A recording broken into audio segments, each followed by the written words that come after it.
Welcome, one and all, to the annual Hawaii Film Critics Society Best of 2021. And when I say annual, I mean the best of every year. The Hawaiian Film Critics Society picks its best of the year. This one, we go over topics including best of movies. We think are best pictures of the year. Also, best horror movies, best sci-fi films, best Hawaii films. It's going to be a lot of fun. So make sure you guys stay tuned. Hawaii Film Critics Society is in full effect tonight for 2021. And I tell you what, this year has been better than expected. So let me bring in some of my people. Let me first off bring in the founder of Hawaii Film Critics Society and the man that we call Professor. Ladies and gentlemen, it's Professor Barry in the house. Professor Barry, how are we doing this evening? Good to see everybody. Good evening. Good evening. Not only are you a professor of, of colleges and stuff. Those are words that I learned in college. Yeah. You are also a renowned film critic. You do work for the Maui Times. Yes. You also do work for Hollywood and Toto. You've done a lot of work for Screen Geeks, if I'm not mistaken, as well. That's right. So, and of course, you do work for the Nerd Watch as well. Our sister podcast. This is the more how shall I say, refined version of the Nerd Watch. We get rid of the riffraff and we get down to the brass tacks, the official honored inductees into the Hawaii Film Critics Society. And while I say that, let me bring in our next film critic. Ladies and gentlemen, he is best known as Format. We also call him Jason. He is a Hawaii Film Critics Society member from the beginning, just like me. By the way, if I forgot to mention, my name is G Money. Everybody calls me Greg as well. I should use my real name for the Hawaii Film Critics Society. Who are you? That's what I mean. Oh man. Format, how are you doing this evening, Jason? I'm good. Well? I'm hoping everybody's doing well. I'm hoping everyone's in good health. Hey, listen, we will talk about that shortly because I do want to talk about that. But let me introduce our last inductee into the Hawaii Film Critics Society. Inductee? He's been inducted. He's not the last one, though. He's not the last one. But ladies and gentlemen, everyone say hello to Aron, Captain 5-Star, that we like to call him. And welcome. Aaron, brushed your hair. Nice. That's hello. Right. He's one of the other members as well. First of all, Barry, I guess my first question to you would be, since you are the founder, why would you pick the people that you picked, especially us three, who are incredibly washed up? No, I'm just kidding. What I am saying though is devilishly handsome. Yeah, incredibly handsome. Number one, I guess. So for people that don't know, Hawaii Film Critics Society has been around since 2000 and is it 16? 15. 15. Yeah. 2015 we have been around. We did a lot of work for that. We are official, by the way, which is fantastic. Yep. Hawaii Film Critics Society once Barry again goes around Nick Fury style and handpicks members of the Film Critics Society. Right. You saw a hole in the market here in the islands that there was no Film Critics Society here in Hawaii, and now we've been around for quite some time, and we've been making a little bit of noise out here, and people are actually, thanks to you, people are actually paying attention to the Hawaii Film Critics Society. We're getting a lot of mentions and things of that nature. How's that been for you? Has this worked out the way you had planned? It has. Thank you, Greg. I mean, it started because when I was a kid growing up on Maui, I mean, film is my life. It's always been my life. Most people who know me know that my mother was an actress in Japanese B films back in the 1950s. So movies are something that have always been a part of my DNA, basically. Very passionate about films, and I've always loved reading movie reviews and watching film criticism. But as a kid growing up on Maui, I always wondered, well, why isn't there a Hawaii Film Critics Society? How come at the end of the year I'd hear LA film critics say Braveheart's best picture and New York Times say, Last Emperor's great best picture. Like, what about Hawaii? Sure. Growing up on Maui in the 80s, I mean, there was so many more magazines, so many more newspapers than there are right now. And obviously, because of, the way things have been going the last 20, 30 years, there have been a lot less film critics. So, in a sense, I was kind of late to the party when Sure. I established it in 2015. But it was important for me not only support, but also just get a hold of everybody who loves doing this as much as I do. And Island wide, there's so many great film critics. I mean, we got guys on the Big Island. We've got some great film critics on Oahu as well as Maui. So it was important for me. I mean, it's exactly what Format said. I mean, I didn't think of myself as Nick Fury, but I did go to Rick Chattenever, who's been a writer for the Maui News since I think 1992. I think I went up to him and I said, like, hey man, like if you're in, like if you want to do this with me, like you're my guy. So he was the first one I went to, and that I found everyone else I could. And you guys, obviously, I mean, you all have a very distinct voice. I love the different perspectives that you bring. I love your different approaches to film criticism. You all have a very different style of film criticism and the way you write about it and the way you talk about it. So, no, I love you guys, and I love every member of our society. So, yeah, no, I'm very happy with what's happened with it. We've been able to bring awareness to films that are a little off the beaten track. We've been able to support a lot of locally made films too. Yeah, absolutely. Like I mean, just for example, Waikiki. Very good film. Last year we were able to kind of got a chance to see that and put that out in the open. Of course, want to recognize the guys who are not here tonight. Rick Chattenever being one of them, Myung Choi being another, and who am I missing? Let's see. There's also Rick, and then Myung Choi, Gary Kogel, who writes for West Hawaii Today. Yeah. There's also Terry Hunter of Hawaii News Now. Terry Hunter, yeah. And of course, Jaron Abegnawag, who has his YouTube page, and he's building a name for himself. Yeah. And did I forget anybody? I think that's everybody. I think that's everybody. Jaron, of course, he was supposed to be here tonight. Unfortunately, he couldn't make it, but congratulations to him. He's the latest inductee into the Hawaii Film Critics Society. I will say that I still have a sore spot for the fact that I wasn't asked first before Rick, but I will I'll let that slide because I love the Hawaii Film Critics Society so much. Because I know this isn't about ego; it's about movies. So I want to put my ego aside, and can you though? I mean, that's some heavy lifting. It is a little rough, I gotta admit. But I will do what's best for the Hawaii Film Critics Society. By the way, if anybody happens to hear this that lives in Hawaii that loves films as much as we do, I think Professor Barry is always looking for unique voices in the islands that are as passionate about film and movies as we are to get their name out there. Am I right about that, Professor Barry? Yes, I'm always looking for people to bring in. It's funny because it happened just recently too, where I had an email from a guy saying, "Hey, I love movies. I'm a film critic. I really want to." And I said, "Oh, great! Like, where are you?" He's like, "I'm in Nebraska." I said, "Sorry, no, it's local, and it's I'm always looking for." There's a few different ways to get involved. I mean, I recommend going to hifilmcriticsociety.org, our website. They have sort of the rubric that I'm looking for. We have film critics who they have their own podcasts. We have film critics who are professional published writers. We also have film critics who do radio only, who will only do YouTube only. But they're all very prolific. They're all passionate. They're all published all over the place. Yeah, it's a great crew. I got to say, if this is the Avengers, I'm very happy with this crew. And let me just tell you, just to put my ego back into play, I do all of those formats: writing, YouTube, podcasts. So I just want to put that out there. I love that you're going to keep your ego in check, which lasted about 58 seconds. Sorry. Anyway, we have a good time here at Hawaii Film Critics Society. Professor Barry, once again, this has been quite a unique year. 2020, of course, we were dealing with the pandemic. Technically, we are still in this pandemic.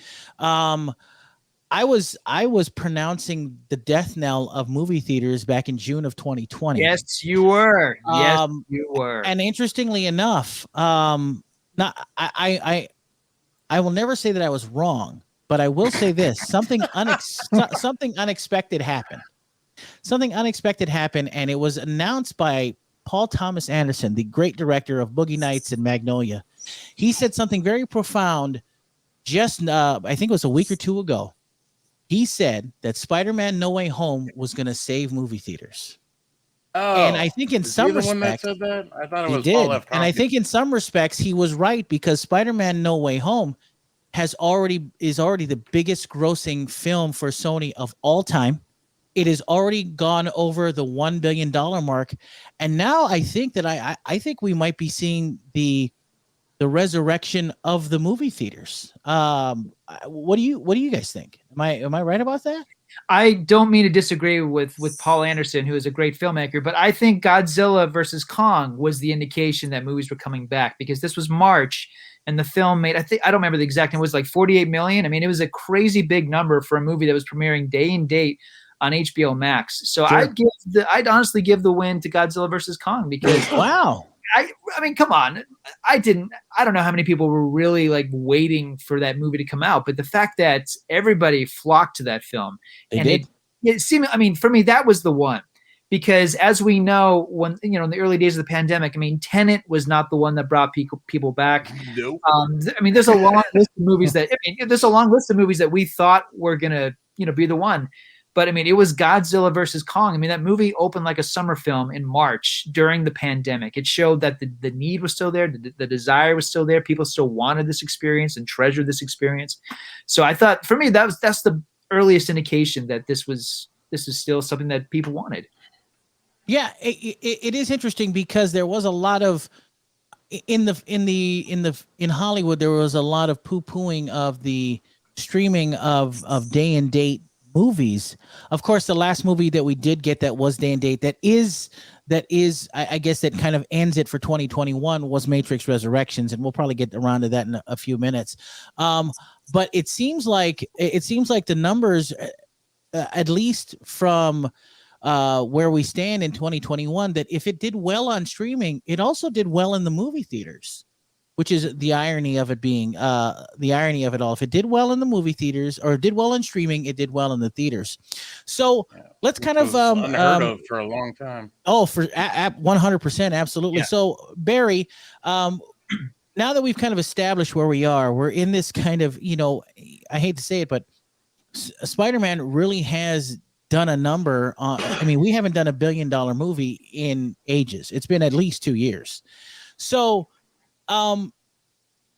let's start with, it seemed like in the very beginning of the year, there was a very paltry set of films to choose from, but each and every month there started to be movies to talk about, and movies that really kind of hit the mark. So why don't we start, Barry, with where would you like to start? Where would you like to start in all of this 2021 madness that we have going on? Where would you like to start? I'd like to hear kind of a top 5 from everybody. Like, sure.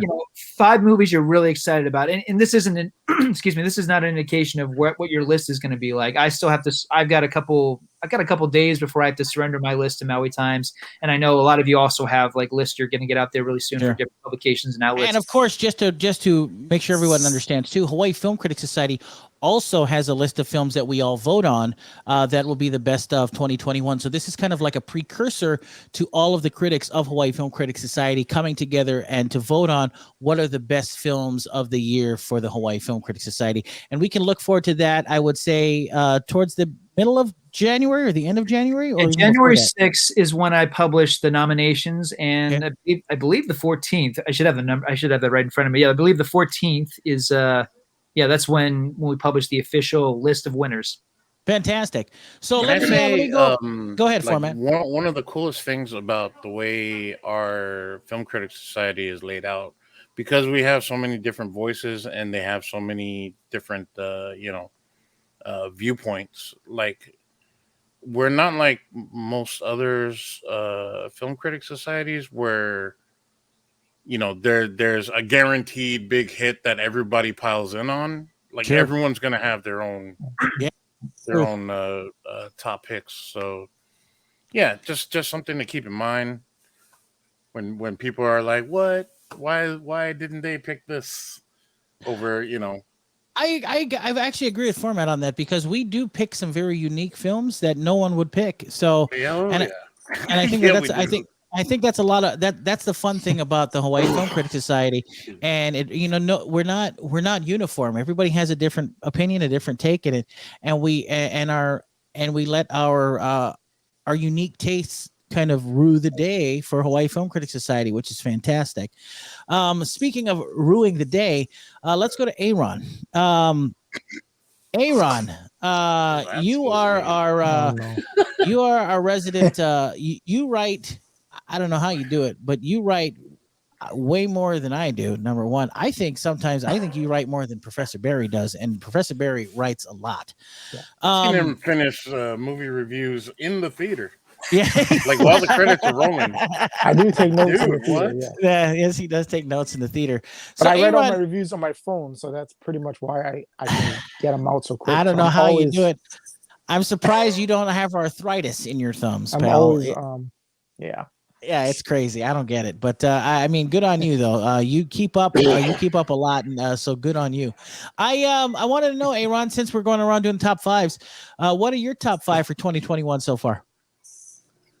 Well, I do have 9 locked, but well, I just want I guess 5. I should start at 5. It's a Serbian movie that I came across of. The Serbian movie? No, not Serbian film. Not that. I was Serbian like, movie. the one that came out like a few years ago. What the heck are you talking about? That's where we're starting. Not that Serbian movie. Oh, okay.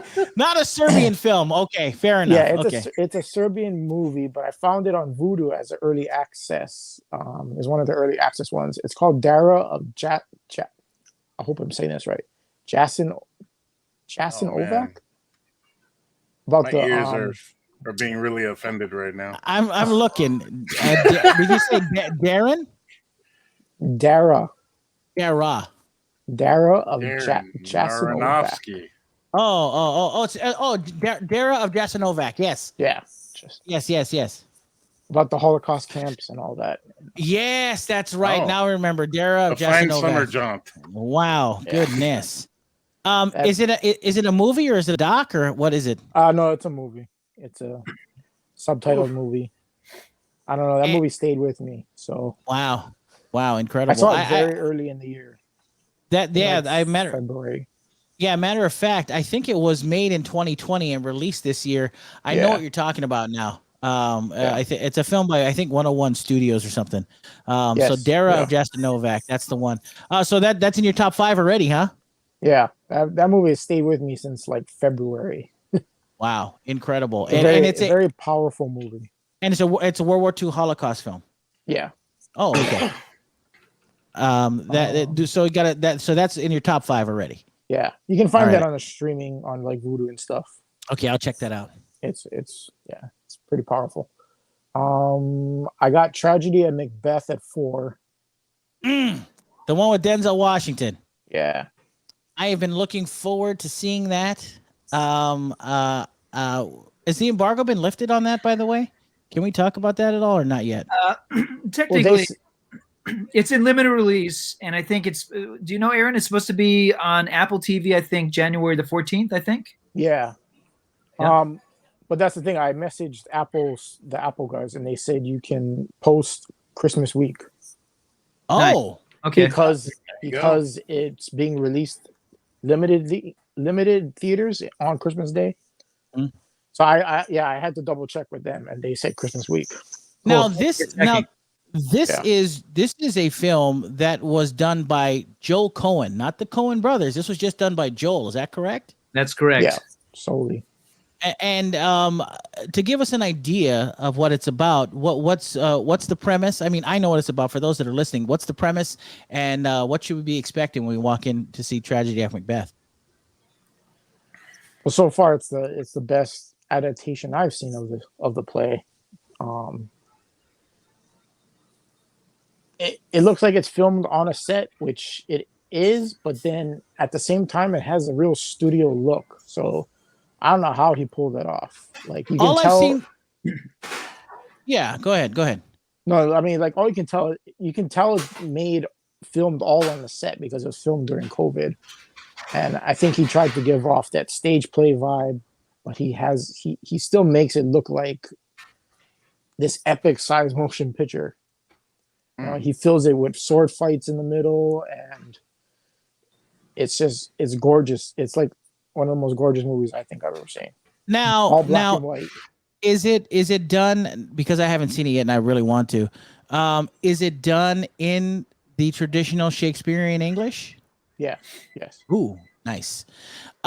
Every time I see the trailer for this film, because I've watched it like 4 or 5 times, I get Seventh Seal vibes. Yes. You know what I Very mean? much. That's one of my favorite Bergman movies. But yeah, I get those vibes, and so for you, totally recommend that for sure.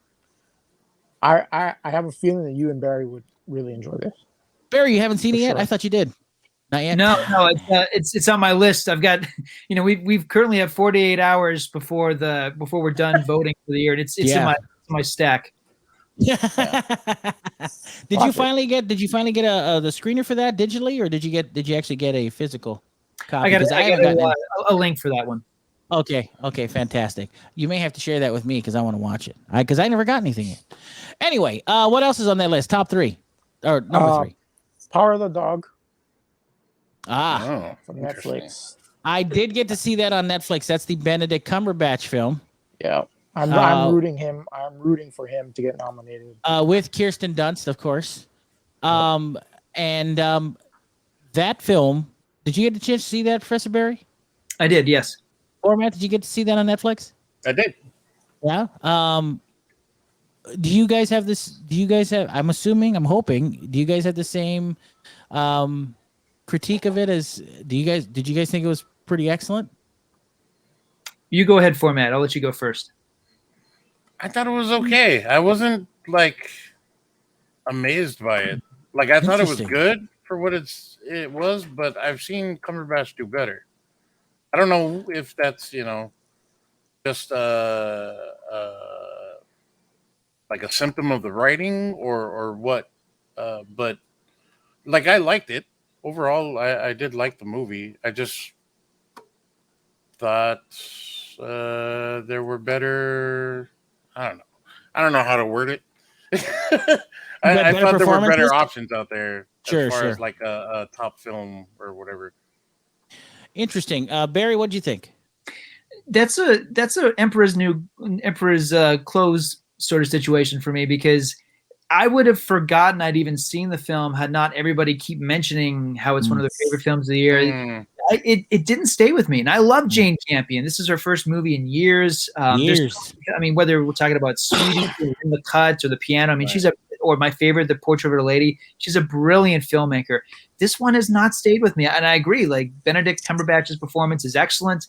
Visually, it's really interesting, and everybody loves the ending, and I certainly like the ending too. It's a good film, but it has not stayed with me. And it just, I wanted to love it so much because it's them and because it's her. But yeah, I'm not in love with that movie.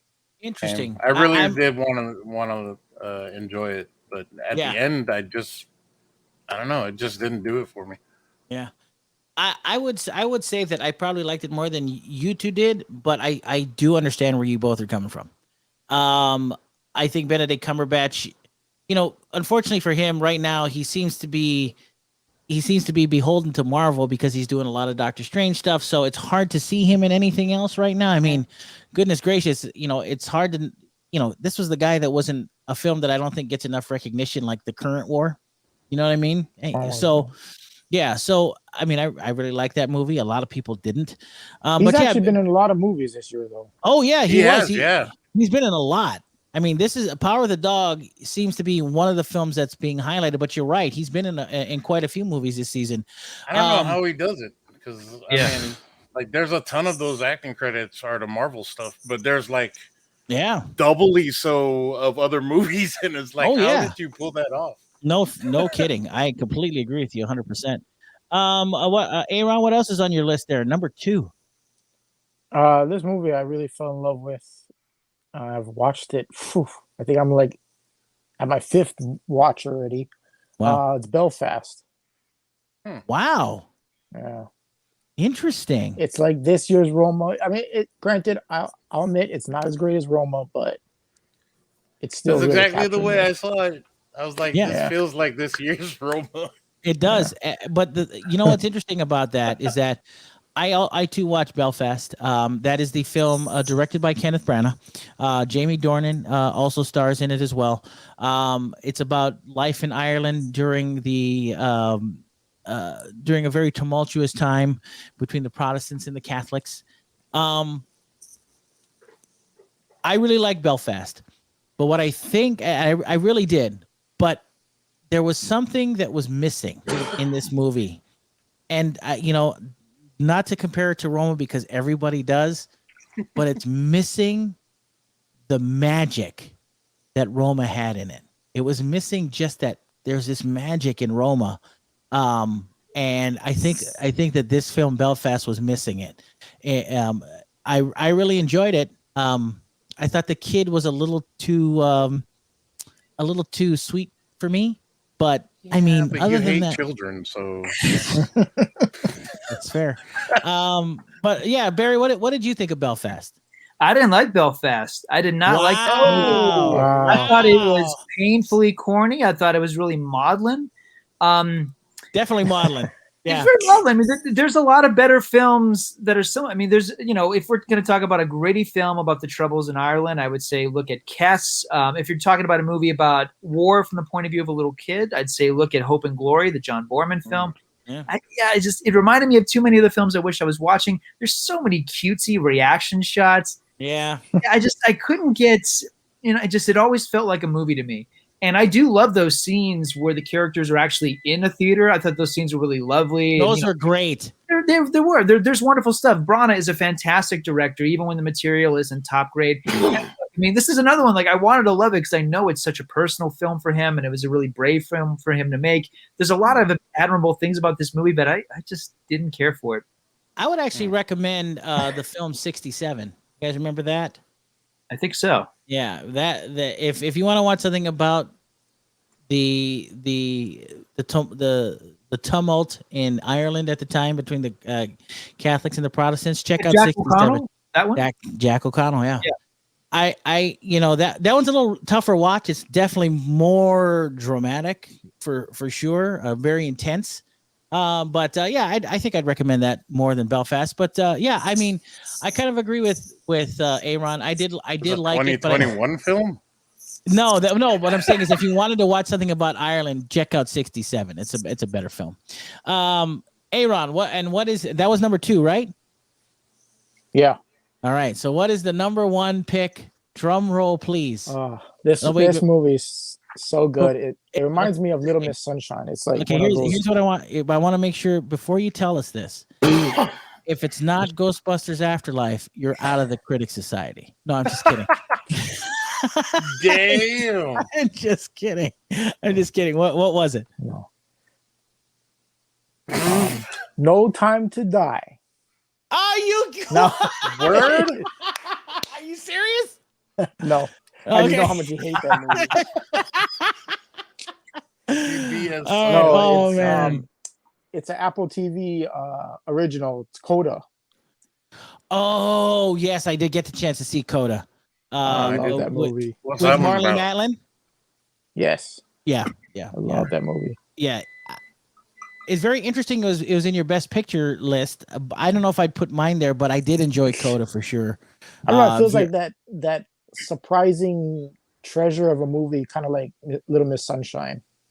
It has that vibe to it, and I think that's why I didn't put it in my top 5. Maybe not even my top 10. I don't think.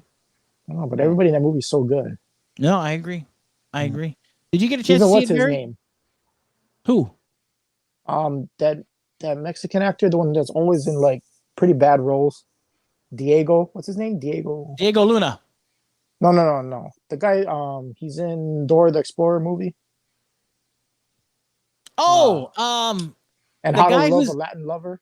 Yeah. The guy who's in that Batteries Included movie or whatever it was called. Yeah, that guy. Yeah. What is his this name? is probably his best role. I can't remember his name. We're a film critic society. You figure one of us would know the name of this I know. actor. What is his name? This is a sad moment. I know. He's in the film How to Leave Your Latin Lover. Yeah. Yeah. Aaron, would you please look up his name? Yeah, please. All right. But I think this is like his best role. He was so good because he took a more dramatic turn. So Danny Trejo? no, No, it's not. Trejo. He was in Dora the Explorer. No, it's Eugenio Derbez. yeah, yeah. Yeah, Oh, Eugenio that guy. Derbez. Thank you. Oh. Yeah, Eugenio Derbez. That's his name. That's what it was. It's not So Michael that's- Pena. No, not Michael Pena. So that was your number one movie of 2021, huh? Yeah. Wow, Has that's not left the crazy. spot. Interesting. Great.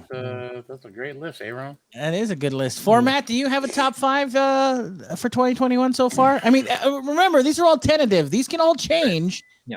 So what are your top 10 so far? I mean, Ghostbusters Afterlife, right? I mean, seriously. No, I do have a list, and it's Fantastic. Go probably ahead. going to be a bit surprising to some people Go right ahead, my friend. that like things. Sure. Number 5, I'm gonna go with Pig. Ah, Good one. the Nicolas Just 'cause Cage vehicle. love- Yes. I just loves me some Nick Cage, and this is very weird Nick Cage. Yeah. Like I'm looking forward to the new Nick Cage film where he plays Nick Cage as Nick Cage. Oh yeah. The unbearable The unbearable weight.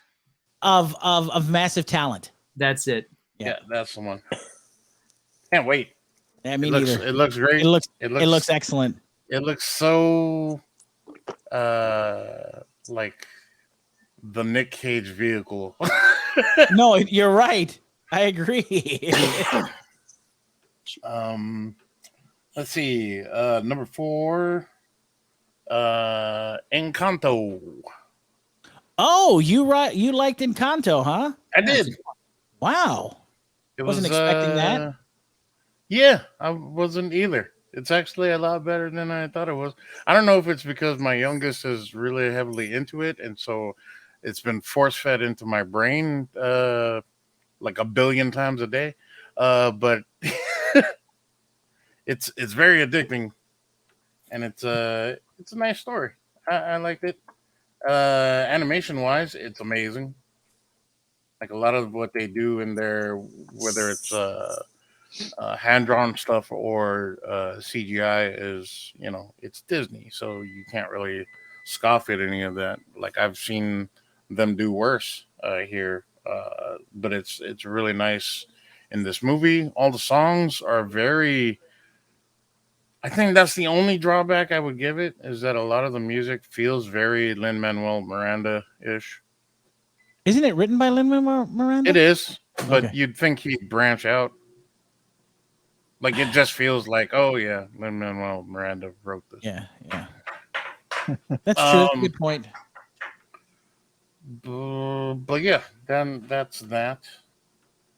I guess I got to watch this Encanto movie then. It's great. I agree with format. I liked it a lot. I took my daughter to see it. And see if you agree with me on this format. I mean, I think one of the things that's so great about it is if you take the magic aspect out of it, you still got a great film because Oh yeah, for sure. it's about a family dynamic. It's about where we are as in our family, like who, Mhm. how we kind of have a hierarchy with siblings and family. Yep. And this notion of how Mirabelle has to establish where she is, and what her value is, what her gift is. And to a lesser extent, like also like where you place yourself in society, like how you think society looks upon you and those around you, and so you kind of build up these walls around those that you want to keep safe, and sometimes that's not the best thing.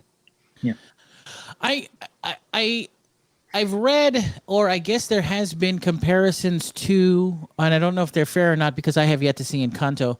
Would it be fair because they are of the same, I guess, cloth? Is it fair to equate it to Pixar's Coco as well, or is it different? I wouldn't. No, I feel like they're too.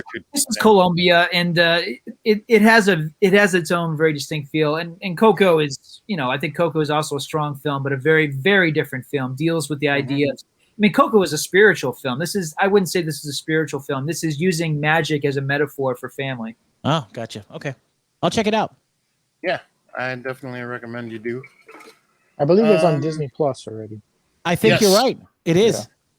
It's weird, like how the screeners have been coming out this year. Like I'll get the email for the screener, or the screener will show up at the door, and then I'll turn on the TV, and it's already on the streaming service. I'm like, why did you send this to me? Why'd you send this? It's true.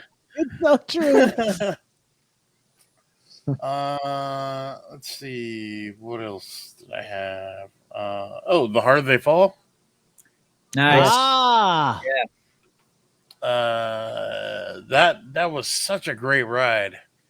Like I wasn't sure what I was expecting going into it, but I'm so glad like I watched it. Like by the end of it, I was so glad that I had actually watched it. Such a great movie. Yeah.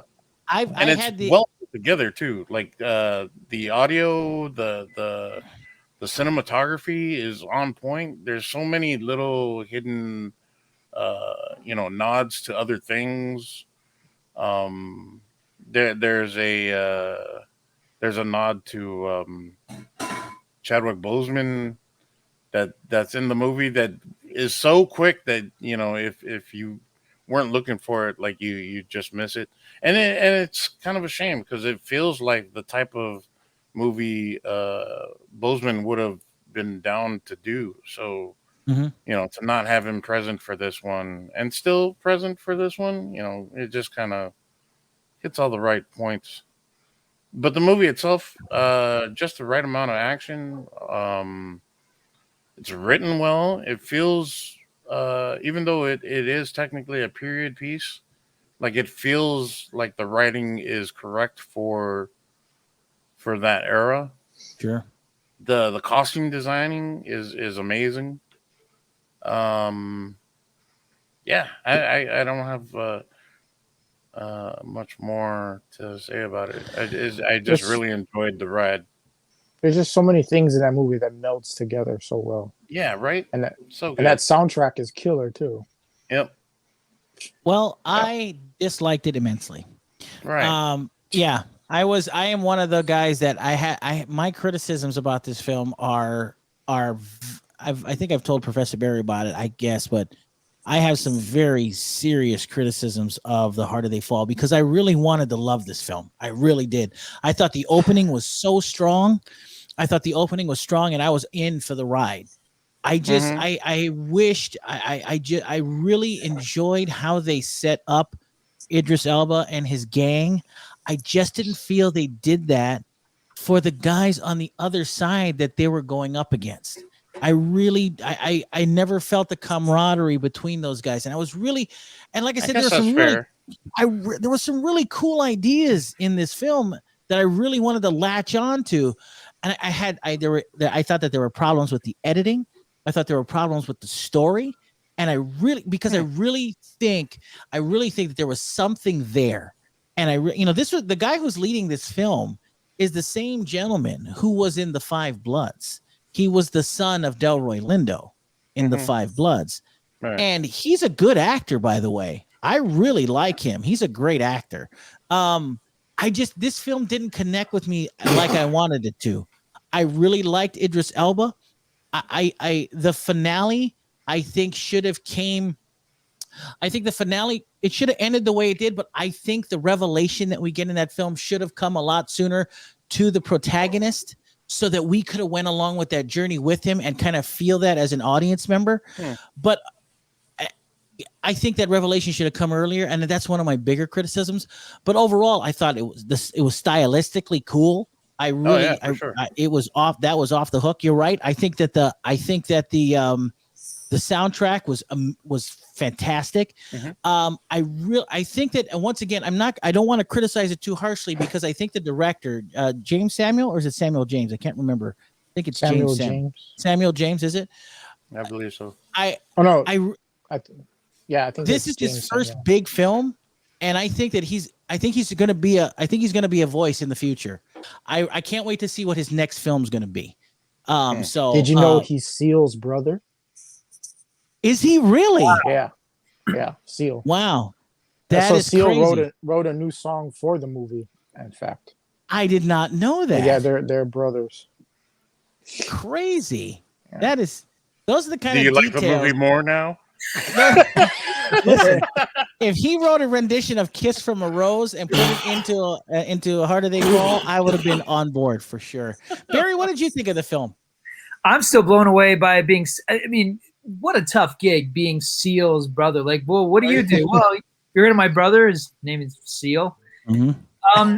I like the film a lot, actually. I really dug it. I love the energy of it. I love that it's mean. It's a down and dirty, nasty Western. Yeah. It is. Westerns, everybody has like perfect teeth, and everybody looks sexy. Like, no, this is a really, really grungy, ugly time. And the movie is not afraid to embrace it, but it's also, a movie about Black empowerment. I love the train heist at the beginning of the film. I dug this movie. I mean, what I told you, Greg, was there was a film that came out in 1993 called Posse, which I think I enjoyed a little bit more just because I did too. I love Posse. Even more disreputable and like down and dirty. And this is not a trashy film. Like this is, even though the harder they fell, even though it's even though it is a really mean Western, and it should be mean, sure. It's more stylized than Posse was. So I think I'm still like very fond of Posse, and maybe I should too. I haven't seen Posse in a while. I don't know if it holds up as well as I remember, but I remember like feeling like, oh, this is something very different. And with The Harder They Fell, I think for the most part, the movie really works. I enjoyed it. And I got to say, like, in all honesty, I enjoyed it more than The Power of the Dog. It's of the two Westerns that are on Netflix right now, this is the one I like. All right. That's fair. I'll give you that. That's fair. I'll give you that. Yeah, I wasn't enamored as you guys were about that film. There were some things that I really wanted to see happen. Maybe I went in wrong, thinking incorrectly about the film, but the story didn't match up with me, and that was the thing that was disappointing because I wanted to like it so much more than I did. Anyway, format. Well, you got a couple more there? Not really. I mean, probably Ghostbusters Afterlife is something that you gonna round that out again? I can see that. Because I would probably have Spider-Man on here, but I didn't get to see it, so. Well, let me tell you something. After you see it, I in my personal opinion, I don't think you'll change your list. Well, I'm still waiting, for you to come through with that ticket. It's fair. That's fair. Professor Barry, should I go or should you go? You go, Greg. All right. Yeah. Now, these are in no particular order yet. These are just the top 5 so far. I'm still working it out because I'm in the mix, okay? Because I'm still watching stuff, okay? In no particular order, top 5. Last Night in Soho. Nope. Is one of the Last Night in Soho with Anya Taylor-Joy and of course Matt Smith. Last Night in Soho, I believe, is Edgar Wright's best film. Whoa. Yeah, I do. Out of everything he's done, Edgar Wright, this is his best movie. It's incredibly stylized. It is back that up. It's psychologically thrilling with touches of horror in it, and I really was blown away at how well this movie was done. I think that it haunted me when it was over. I really enjoyed it. I will say that I do have one criticism of the film, and this may or may not be a spoiler. I don't want it to be, but when you cast someone as and I think I told Professor Barry this when we talked, when you cast someone as dynamic and as beautiful and as talented as Diana Rigg, she's not there for nothing. Diana, by the way, Diana Rigg was she's one of my when back in the day, she was one of my other crushes. I fell in love with her on Her Majesty's Secret Service, and when I used to watch the Avengers, when she was Emma Peel. When she's in a film, she's not there for nothing. So if I don't want to spoil that or anything, but once again, Last Night in Soho for me, fantastic. That's definitely my top 5. Also in my top 5, Nightmare Alley. I really enjoyed that. God. Really? I really like Nightmare Alley. I will say that I do have And this is why. And here's the interesting thing. You guys do that, and I know where you guys are coming from, and I understand that because I have the same issues that you do. This is a Guillermo del Toro movie that doesn't feel That's one like of my issues with the movie. It doesn't feel like a Guillermo del Toro movie, but it totally looks like one. I really think that was interesting that the direction that he took, the scenes that were set up, the cinematography of the film, the acting in the film really kind of. If you are, I'm a huge wrestling fan, and I think that, and the reason why that goes with this Nightmare Alley is because if you understand anything about carnies and carnivals, the lingo that they were using in that film and the things that they were talking about are all based on the carnival, and that's where wrestling came from. So all of the things, all the wrestling jargon and all the carny jargon that you hear about marks or kayfabe or all this other things that you talk about are all kind of talked about in this film, and I was really enjoying that kind of banter. Now I will say that there were missteps in the film that I thought could have been corrected. I thought that by the end of the film, it kind of takes a turn for the melodramatic towards the tail end of the film. But overall, I have to say that movie has stayed with me, for sure. So Nightmare Alley, starring Bradley Cooper, Toni Collette, who's wonderful in the film. I really like her. It's not what you expect, and it's. I will say this. I think that Guillermo could have edited himself a little more, cut out like 20 minutes of that film, and I think it would have been a much tighter movie. But other than that movie has stayed with me. Nightmare Alley. I don't know if you guys have. What were your criticisms about it? Aron, you're shaking your head. I want to know. I couldn't even get past the first hour. Really? Yeah. Wow, that's amazing. I'm shocked. I was bored to tears. Really? Yeah, I just couldn't. That's surprising. I maybe it's because I really liked the interactions and how he was teaching him how to do the mentalism and things like that. I really thought that was really fascinating for someone who likes carnivals and the wrestling and where all that's the origin of all that stuff. I really like that. And you have to pick a mark out in the crowd. I don't know. I was really fascinated by that format. Do you have the same feeling that Aron does? Pretty much. Yeah. Okay. I really wanted to like this, especially for Matt Smith, because I love me some Matt Smith. You mean Bradley Cooper? You mean Matt Smith is from Last Night in Soho? Oh, see, that's how much that movie has imprinted on me that I've completely overlapped Nightmare Alley with Last Night in Soho. That's how much you want to forget about it. All right, that's fair. That's how great it was. All right. No, I same thing with Aron. I got bored out of my mind. I don't know why. Maybe it's because I kind of have insight on the whole mentalism thing and picking out marks and all that stuff. Sure. So this wasn't like an insight into this, world or anything. Sure. This was just like, it wasn't even like, it didn't even feel like a refresher course. It almost felt like they were talking down about the craft, and Yeah, no, I completely get that. It was, I do understand that. I will say that what your guys' criticisms are very valid. So I would not disagree. You do have a good point, though. I mean, like, if you're into like carny life and all that, like, yeah, that's very appropriate. It's interesting. Yeah, sure. It's interesting how Guillermo del Toro, he kind of, in this film, in most of his movies, he has this tendency to, he has no qualms about going into the supernatural or into the strange and things. In this one, he felt like he was on the border of going in that direction, but it never really turns out in that way like you would expect. And I think that is what I kind of enjoyed about it. I don't know, Professor Barry, what about you? Did you enjoy the film, Nightmare Alley? This is one of my favorite films of the year. I love Nightmare Alley. It's interesting that we're so split on this one here. I loved it.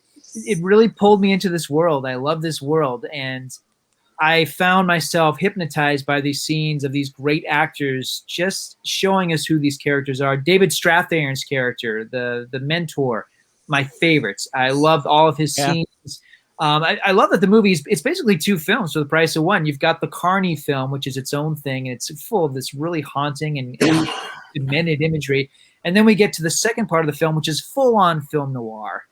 And I love the trajectory of Bradley Cooper's character. I love the darkness of this world. And, it was interesting, too, thinking about it in terms of being a Del Toro film. I mean, this is a Del Toro film in which the monsters have human faces, but these aren't monsters. They are despicable, vile creatures. Absolutely. And I do think it's one of his best American films, and I love this film. And I know it's a divisive film, and idiots, they had it. What did it open up against? Was it like Eternals or Spider-Man? I mean, I think it was Spider-Man. They had to open up. Spider-Man. It was counter-programming. I think it was counter-programming. Nobody was going to see this film up against Spider-Man. But anyway, I love the film. I hope people will give it a shot. But it's a divisive one. But I do think it's a great film. Yeah, I agree. Also on my list, a film that I just finished today, if you can believe it, and it's already in my top 5. Mass is one of the best pictures of the year. It is incredible. Really? I can't tell you. I can't tell you how affecting that film was to me. It stayed with me all day today. Mass is incredible. The director himself, this is his first time directing a film.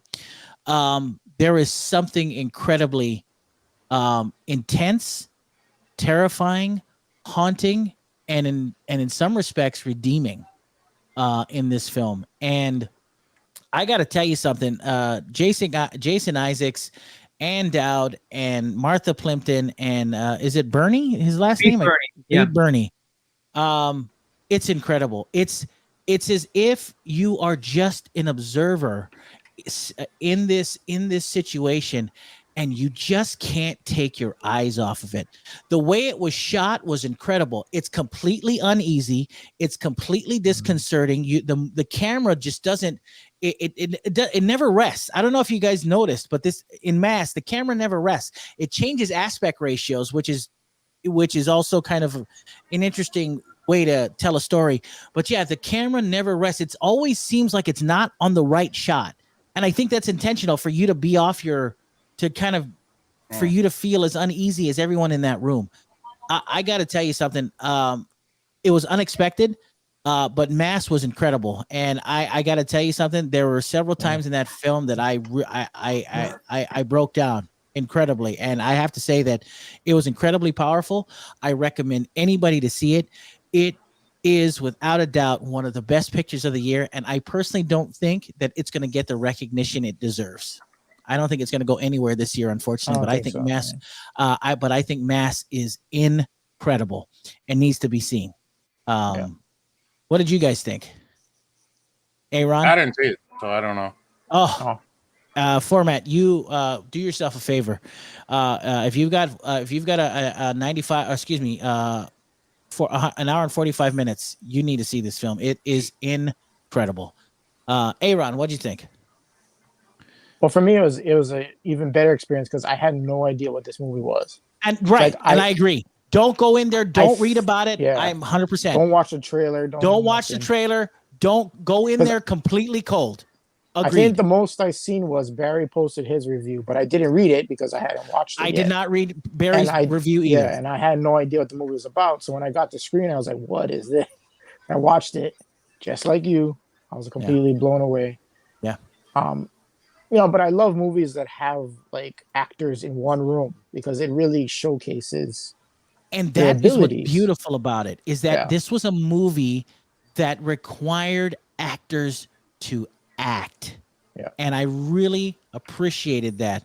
That when you realize that you have 4 people in the room that are acting their butts off and that all they have to work off of is themselves, it's incredible.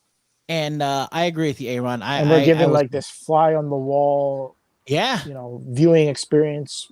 We shouldn't be in there with them. No, really. So that what makes it more powerful and more intriguing. And then at the end, that very last shot of the movie, which I'm not gonna say, but holy cow, that last shot was incredible. Oh my gosh, it's tremendous. I you know what's so funny is that after watching it, I thought to myself, I don't think I can ever watch this again. And now I can't wait to watch it again. That's how I felt about it. I mean, this is something that I'd like to sit in a room with other people and watch. That's how good it is. You know, I'm not a huge fan of Martha Plimpton. I mean, to as watch far as that other goes, people or to watch the movie? No, because I want to watch other people's reactions to the film. Oh, because gross. that's how intense that this film is to me. Professor Barry, what did you think? Well, first of all, Greg, why aren't you a fan of Martha Plimpton? I'm not a She's a goonie. Come on. Yeah, I know she's a goonie. I get it, but I'm never a big fan of her acting. And then I'll let you know why off the air of why I'm not a fan of Martha Plimpton. I don't want to controversial denigrate her good name while on this program. So I will. All right. Well, I don't know what that's about, but I think she does the performances of the year. I'm with you, Greg. I think it's a masterpiece. I've seen it a few times, and it's strange. I completely disagree with I completely agree with just about every point you brought up, including this is a film I think it needs an audience, even though it doesn't really have one. But I hope that people will discover it and give it a shot. It is about 4 people meeting in a room, having some kind of meeting, and you don't know what the meeting is about. You just know, you feel the tension. It's so intense. But what's amazing about this film, and having seen it a few times, it really jumps out at me. It's not a chance for actors to show off. It's not a scream fest. This isn't like Revolutionary Road. It's not even like Who's Afraid of Virginia Woolf. The performances are measured, and the emotion is honest. And these are 4 of the best performances of the year. I don't think there's a false moment in it, even though it could have felt like an actor's exercise, but it isn't. It actually works to have 4 people in a room. The movie and the story are so well done that I forgot that I was watching Martha Plimpton, Jason Isaacs, Ann Down, and Reen Burney. I had no idea. They completely melted into their characters. And Jason Isaac was fantastic in the film. And I got to say, they melted into their characters. I forgot who they were literally like halfway through this film. I didn't even know that we were watching actors. It felt as if, just like Aaron said, it felt like you were a fly on the wall, and it felt real. It felt incredibly real. And it's incredible. I mean, I'm thinking about it. I'm getting chicken skin thinking about it right now. It's that good. This all could easily happen in real life. Absolutely, 100%. So do yourself a favor. It is currently streaming right now. Mass is currently streaming on all platforms. If you enjoy movies, if you enjoy films, if you want to experience a movie, you need to see Mass. It is incredible. But how's the musical scenes? Are they? I don't want to ruin that for you, because there is one, and I tell you what. It rips at your heart. Really? It rips. It ripped my it ripped my guts out. Yeah, there better be droids in this. No. Also on my list of one of the best movies of the year, and some of you may be shocked by this next film, but I think Adam McKay's "Don't Look Up" is one of the best pictures of the year. I am surprised, Greg. Wow, I would not have expected that from you. No, I see, and that's the thing is that, and that reaction is interesting, because this is exactly what the movie was talking about. If you have not seen "Don't Look Up," it's on Netflix. It had a limited run in the movie theaters, I believe, or it does have one. Yeah. Watch it. This film is complete. This film, in my opinion. Obviously, it talks a lot about where we are culturally. It talks about things that may happen. This is kind of an allegory type of film, and it seems as if there's 2 sides, and then there's a side. There's 2 sides to this issue, and then there's just the side of the people saying, "Hey, listen, it doesn't matter what side you're on. This is just happening." And to me, this was affecting because I am the generation that I think all of us here are. We're the last generation before the internet existed. And I think that a lot of people aren't going to get the film, especially if they've grown up with social media and things of that nature. They're not going to get it. And I don't think they're going to understand it. I understood it. And it's something that I've been decrying for years, that the vapidness of the media and culture and the fact that I talked about this in our chat, that we're so often talking past each other that we're never talking to each other.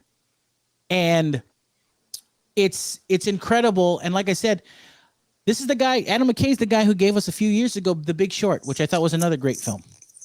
But I think Don't Look Up is very special. And Vice. Vice is great. I think Don't Look Up is a very special movie, and I don't think people are going to look at this. There's going to be a lot of different reactions to this film.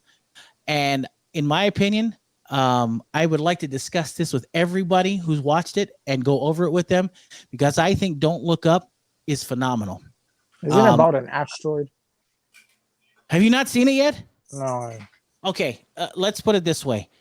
There's an asteroid, but there's no oil drillers. There's no Bruce Willis. There's no Ben Affleck. It's not directed by Michael Bay.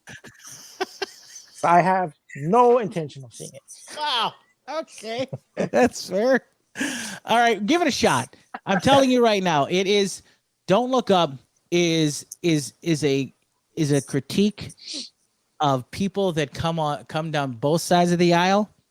And I think that it does it in a way that is not condescending, but is very introspective. And I thought that it was very well done. I thought the acting in the film was very well done. I do have a couple of criticisms about it, but it has to do with number one, me not enjoying Tyler Perry's work, period. And the second being that I thought that Jennifer Lawrence was, even though she was good, it felt like she was a little miscast, I guess. But other than that, did you guys get to see it? So what do you think, Barry? I'm not a fan of it. I think Idiocracy did all of this better, honestly. I think this is this century's Idiocracy. That's what I think this is too. It feels like a political cartoon. It feels like it's going to be, I think we're going to look back on this movie 10 years ago. Yeah, that movie was very, very 2021. I feel like a lot of it's kind of obvious. A lot of the points it has to make. I don't think it's, it wants to be Dr. Strangelove, and it's not. I think the movie really cuts loose, like in the last 20, 30 minutes is some of the wildest, most interesting things in there. But it's 2 hours and 20 minutes, which I think is way too long for a comedy.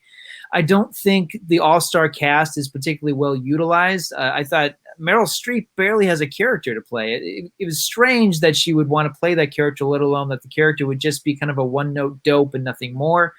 DiCaprio has a scene where he breaks down on TV, and I've never been more embarrassed for him. It felt like the scene's supposed to be cringy, and I was cringing for, I think, all the wrong reasons. I don't like the film. I really don't. I feel like other movies, whether we're talking about even the Jonah Hill movie, This Is the End, I think does all this better, dealing with our, how the end of the world brings out. Yeah, I like that one better. And once again, this is exactly what this movie wanted to do. It's very divisive. Be worse. And it will be divisive. I think there are people that are going to like it, and there are people that are not going to. This is the end. Oh no, this is not worse than This Is the End. I love Don't Look Up, and I thought that it was I thought it was fantastic, and all props to Adam McKay. I really think that this is not, in my opinion, I don't think this is going anywhere. I don't think this is going to, I think there's critic nominee nods for it, but I don't think this is going to win any Best Picture awards. But so far, I think that this is phenomenal. And last but certainly not, before I give you my last movie, you should watch it. I will also let me give you an honorable mention. Seems too easy of a movie to me. You gotta see it. I really liked it because it's a reflection of what's going on. It's a reflection of what is happening, and I really enjoyed that. I don't know why. And then again, I'm a huge fan of Doctor Strangelove. I'm a huge fan of Idiocracy. Too late. The so maybe professor that's why I said like it's no good.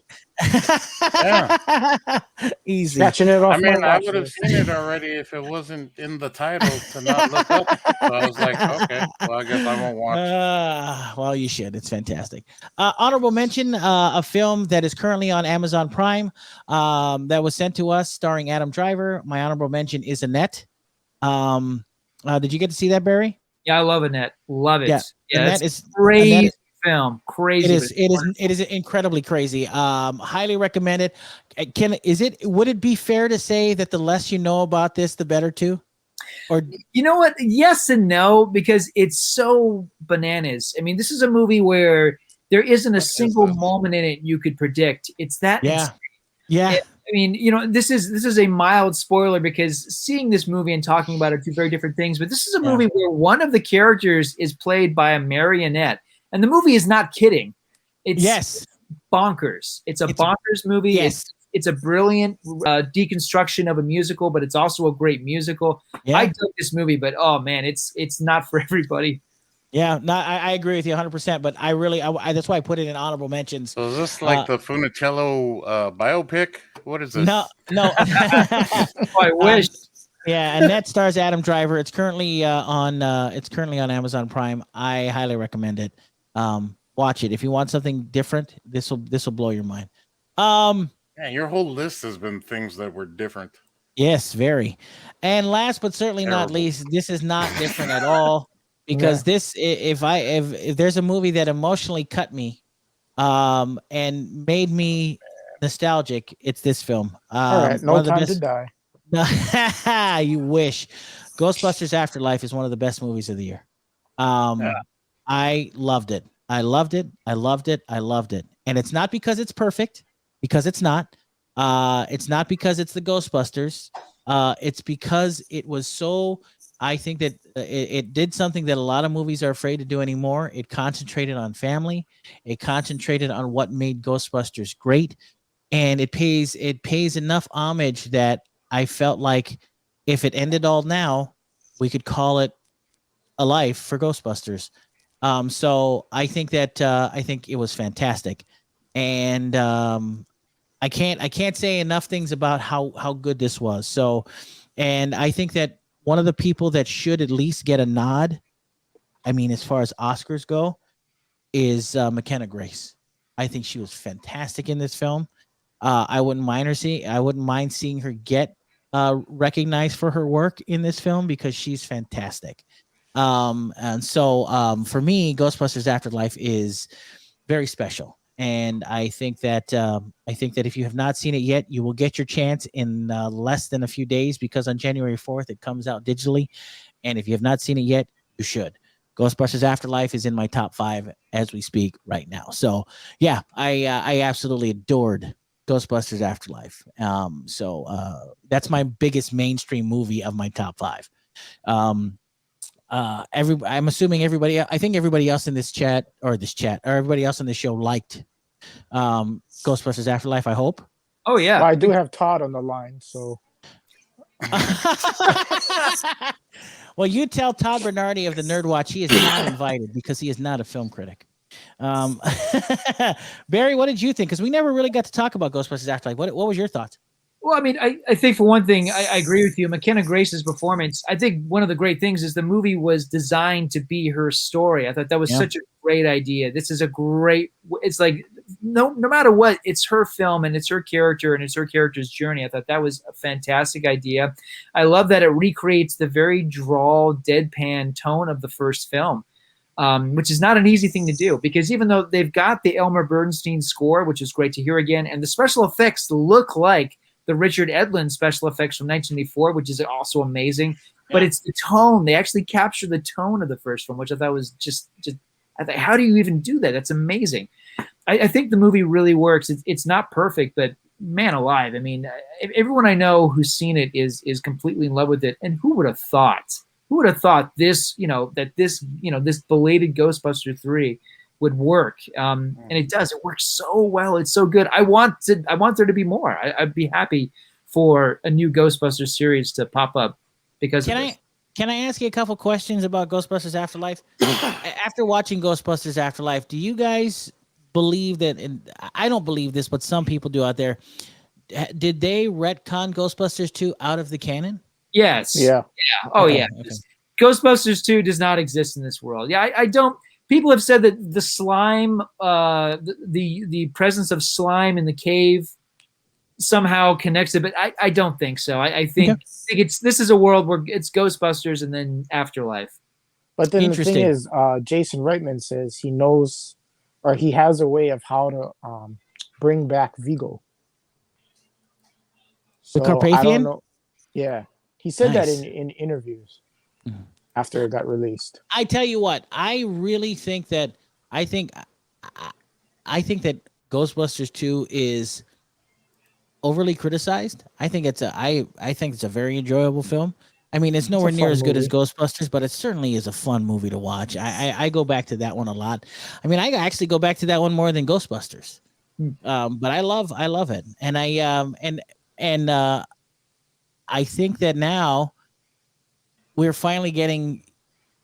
It's interesting how now we're finally getting a ultimate collection that's going to be coming out on video called the Ghostbusters Ultimate Collection, and it actually comes in a ghost trap that lights up. I think that's hilarious. So it's very cool, very exciting. So if you're a fan, Ghostbusters Afterlife, and boy, they're charging a pretty penny for that Ultimate Collection, $150. Like, wow, that's incredible. Isn't there something missing in this ultimate collection? Nothing is missing. Nothing. Absolutely I nothing. remember something happening. No, nothing is missing. This I don't is a know, man. perfect collection. Nothing is missing from this collection. And if you're referring to what I think you're referring to, you're wrong, sir. You're very wrong.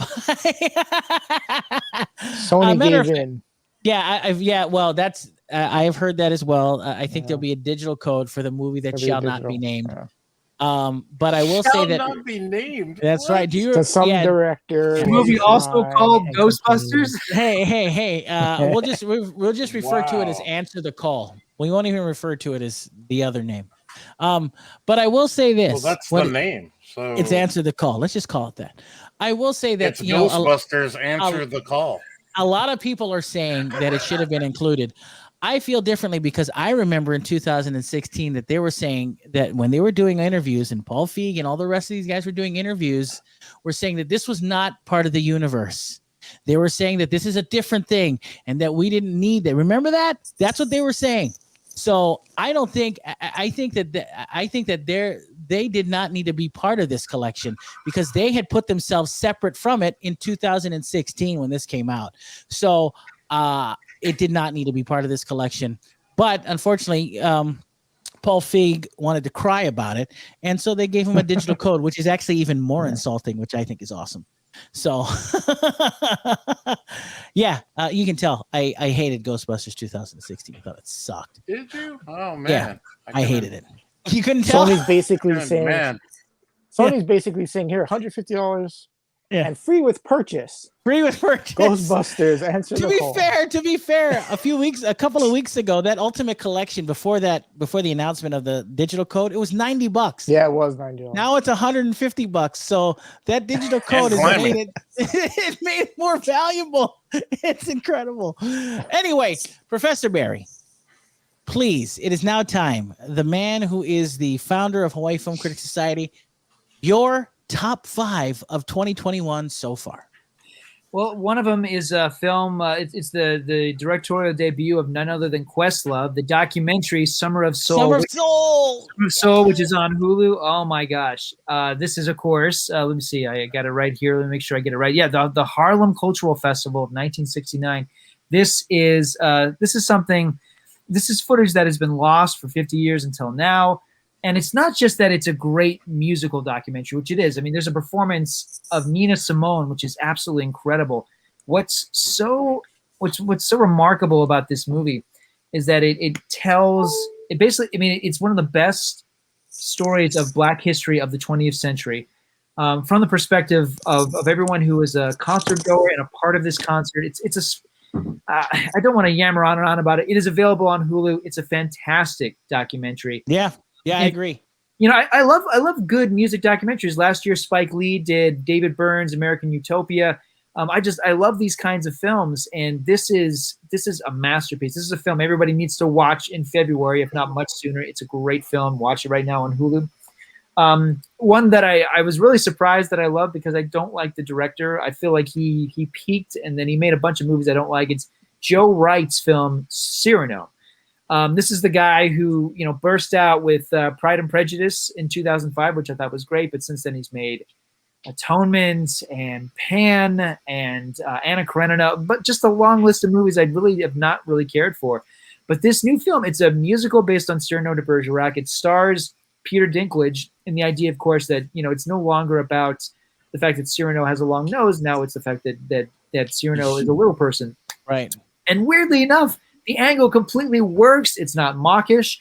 Dinklage is phenomenal in this movie. It is an incredible performance. I agree. I've seen Cyrano done, whether we're talking about Steve Martin or what I think is the definitive version, the one that starred Gerard Depardieu.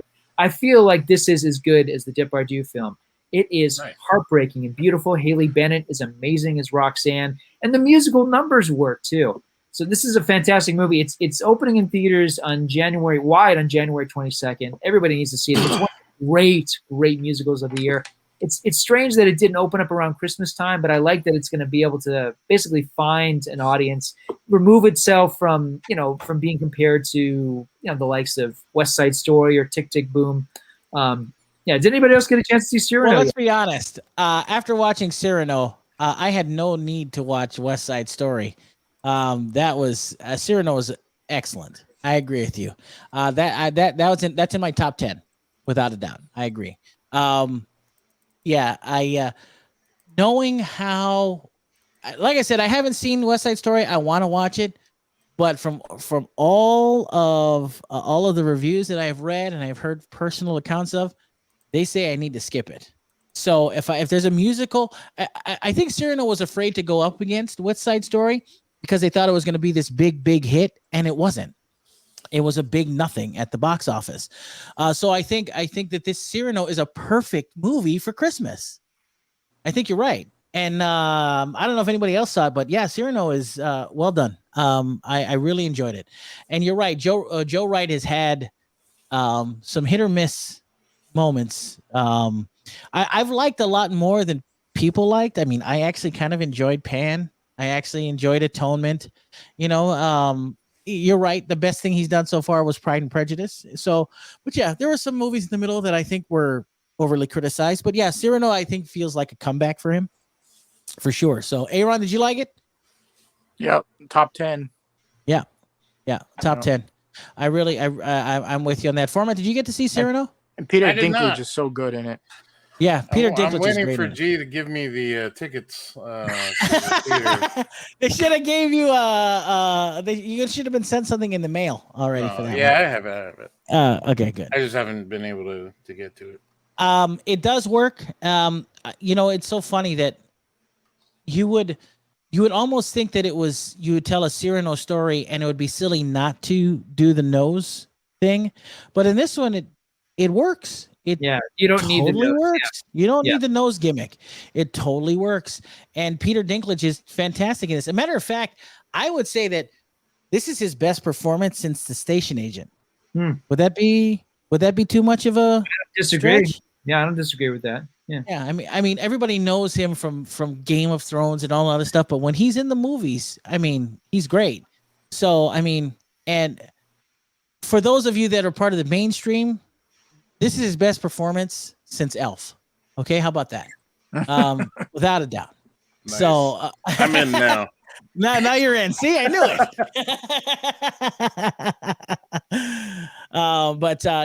it. Cyrano should not be missed. Matter of fact, I think it's coming out in the next couple months, isn't it? I heard January 22nd in theaters. Oh, fantastic! So fantastic. What else is on that list?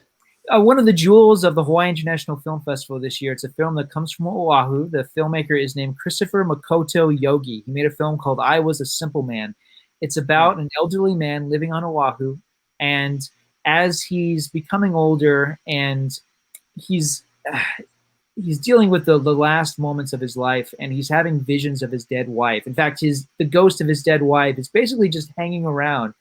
And characters from the past, present, and the future all show up, and they're kind of commenting on his life.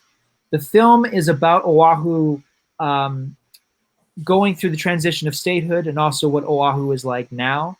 It is one of the most profound, and I would use the word poetic, films that I've ever seen about contemporary Hawaii, particularly about Oahu, particularly about getting old. It's a masterpiece. Constance Wu is probably the most well-known actor who's in it, but everybody in the cast is wonderful. It's a visionary film. It has a final scene that actually reminded me a little bit of 2001: A Space Odyssey, oddly enough. It's an incredibly ambitious film. I mean, it's always exciting, as we've all spoken about. It's exciting to see Hawaiian independent film, how much it's come so far.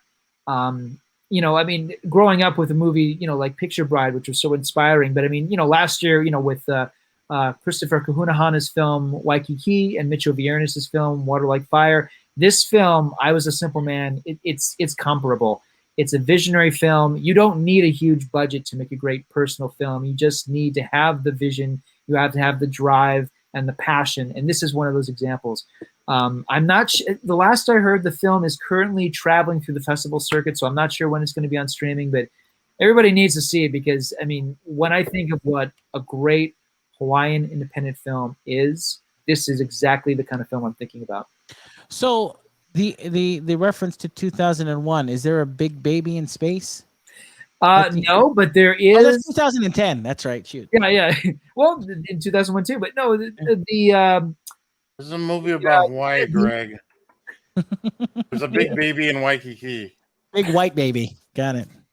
There's a shot of an old man in a hospital bed, and the hospital bed is it's in a place you've never seen it quite before. There's almost something very, let's just say, mystical about it. It's a hard film to describe, and it is a slow film, which I think will be a struggle for some people. But it as a mood piece, as a film that's reflecting history, but also a movie that's deeply compassionate. It has such a sense of empathy. I love this movie. I have not stopped thinking about it. Wow.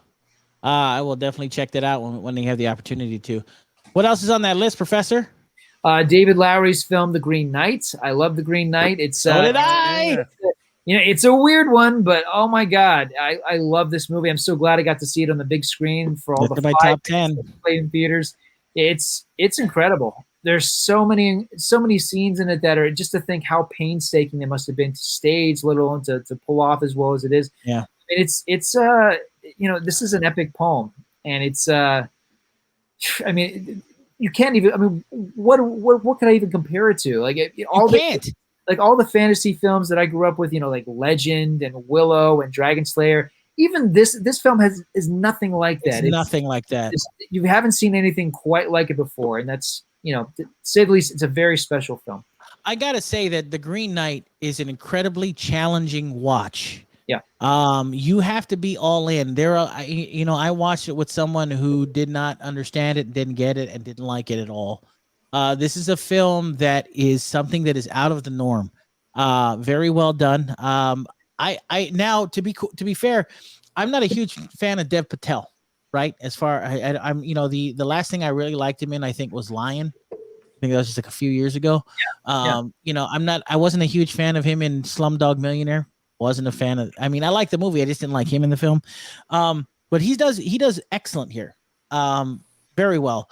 I love the allegory in the film. I love the way the story is told. I like the way the director leaves it up to the individual to kind of figure out what they think the movie's about. I like that.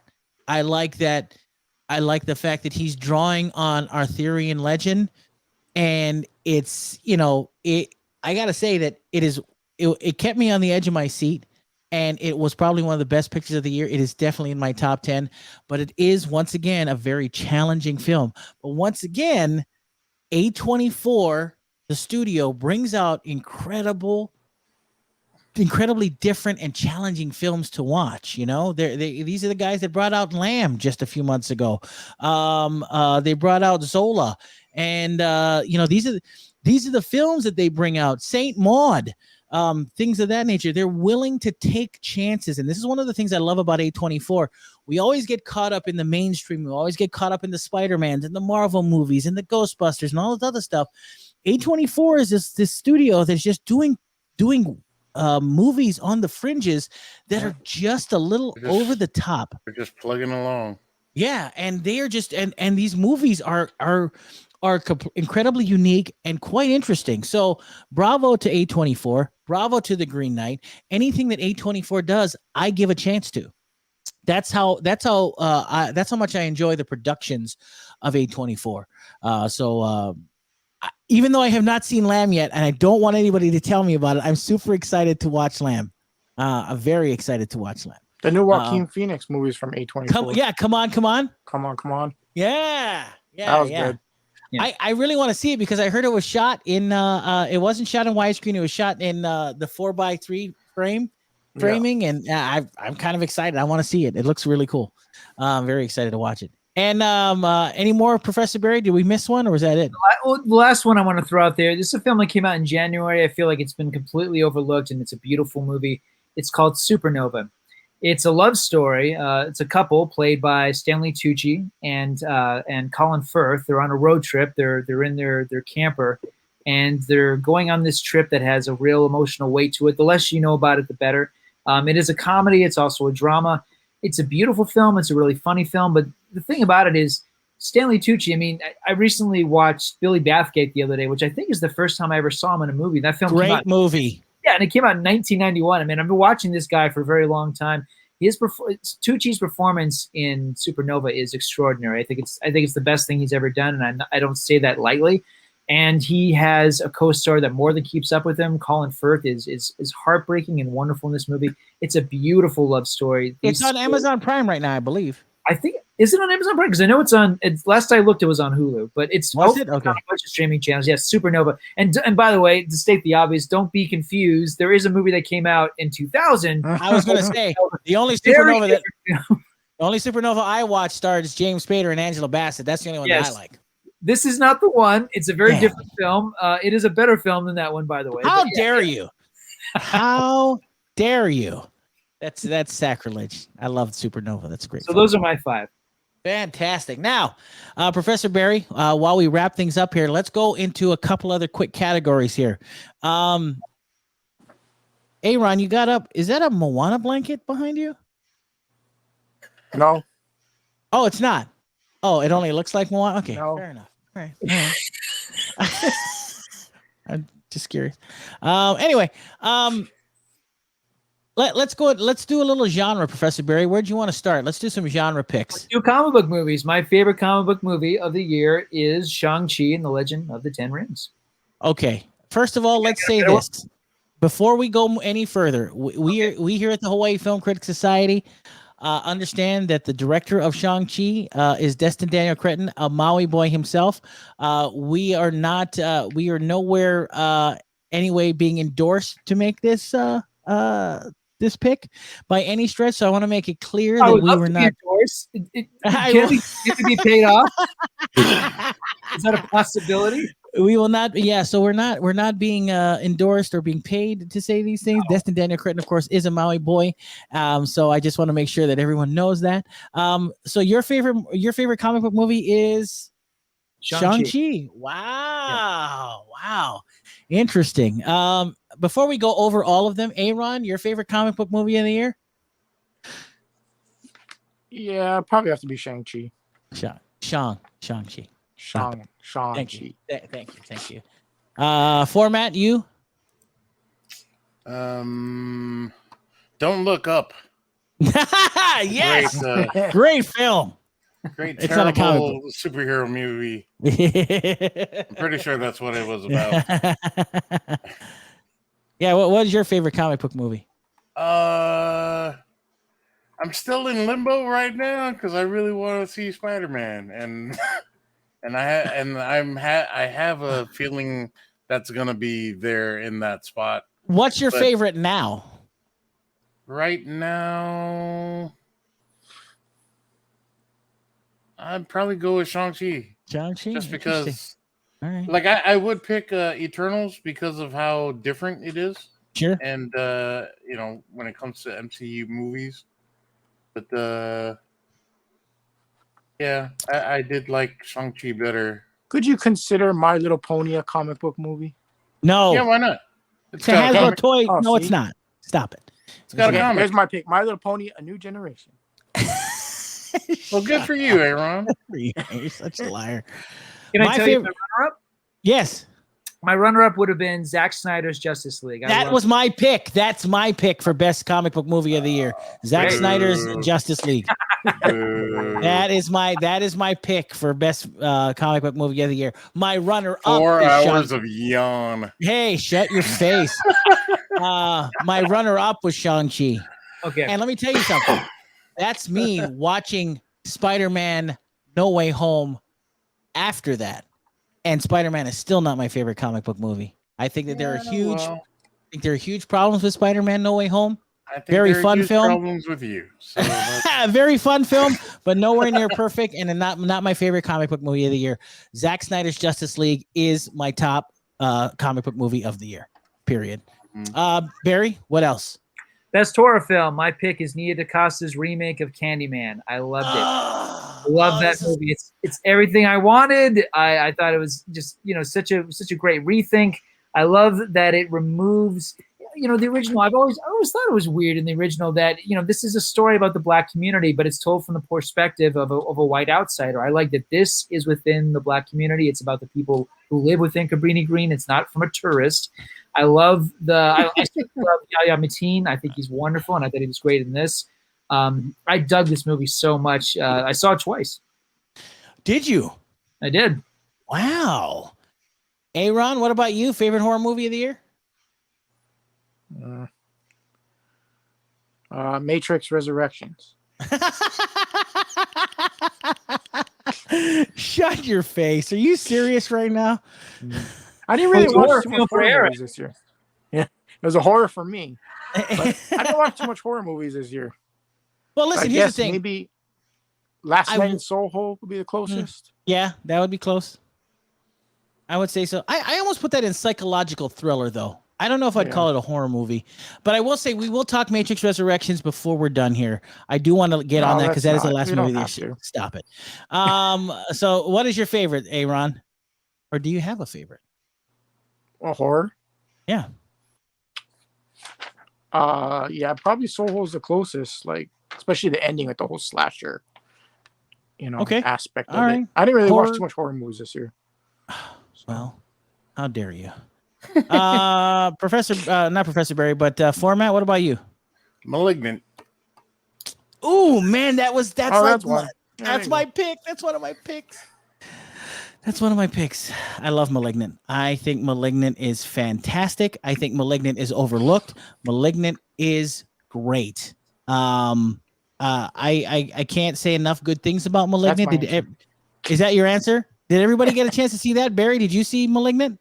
Yeah, I didn't like it as much as you guys. I thought it was ridiculous. Ridiculous. It is, but that's the point. It's ridiculous. That's the point. That's why I loved it so much. Too much CGI for a horror film. I don't like it when they pile on the pixels, man. There's way too much CGI in the movie. I love the twist is fun, but I think the dark half, both the Stephen King novel and the movie that Romero made, I think the dark half does that story better. How dare you? I mean, the dark half is great. Yeah. But I think Malignant is great. I have two. Oh wait, correction. Sorry. What? The horror movie that I liked the most this year that I did see was Paranormal Activity, Next of Kin. Oh, the one that was on Paramount Plus. Wow, you saw that? How is it? Yeah, I did. I enjoyed that movie. Okay, I gotta watch it. I like all the paranormals, so I haven't seen it yet. I'll watch it. This one's very different. Good. I'm down. I'm totally down. I'm very excited to see it. Okay. I love horror, and so I have a few from 2021.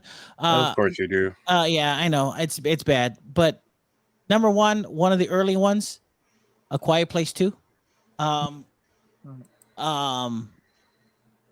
if you are if you're like me, and if you watched Quiet Place 2, it is also an allegory for all the visitors that come to Hawaii. And if you pay attention to the finale of that film, it's also very much an allegory for the islands. You should watch it. You'll understand what I mean. I liked it. I really liked it. Yeah, I think Aron just realized what I was talking about.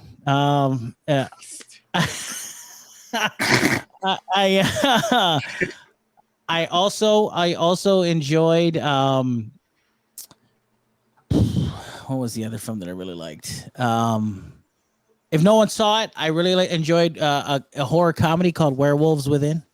I've heard that's good. Oh, I heard about it. Yeah, Yeah. I wanted to see it because I'm a big fan of Milena Vaintrub, but yeah. I never got a chance to check it out. Werewolves Within is actually part of our film critics package, as far as they gave us access to that film. Did they? Yeah, they did. You can look that up. And then I think last but not least, there.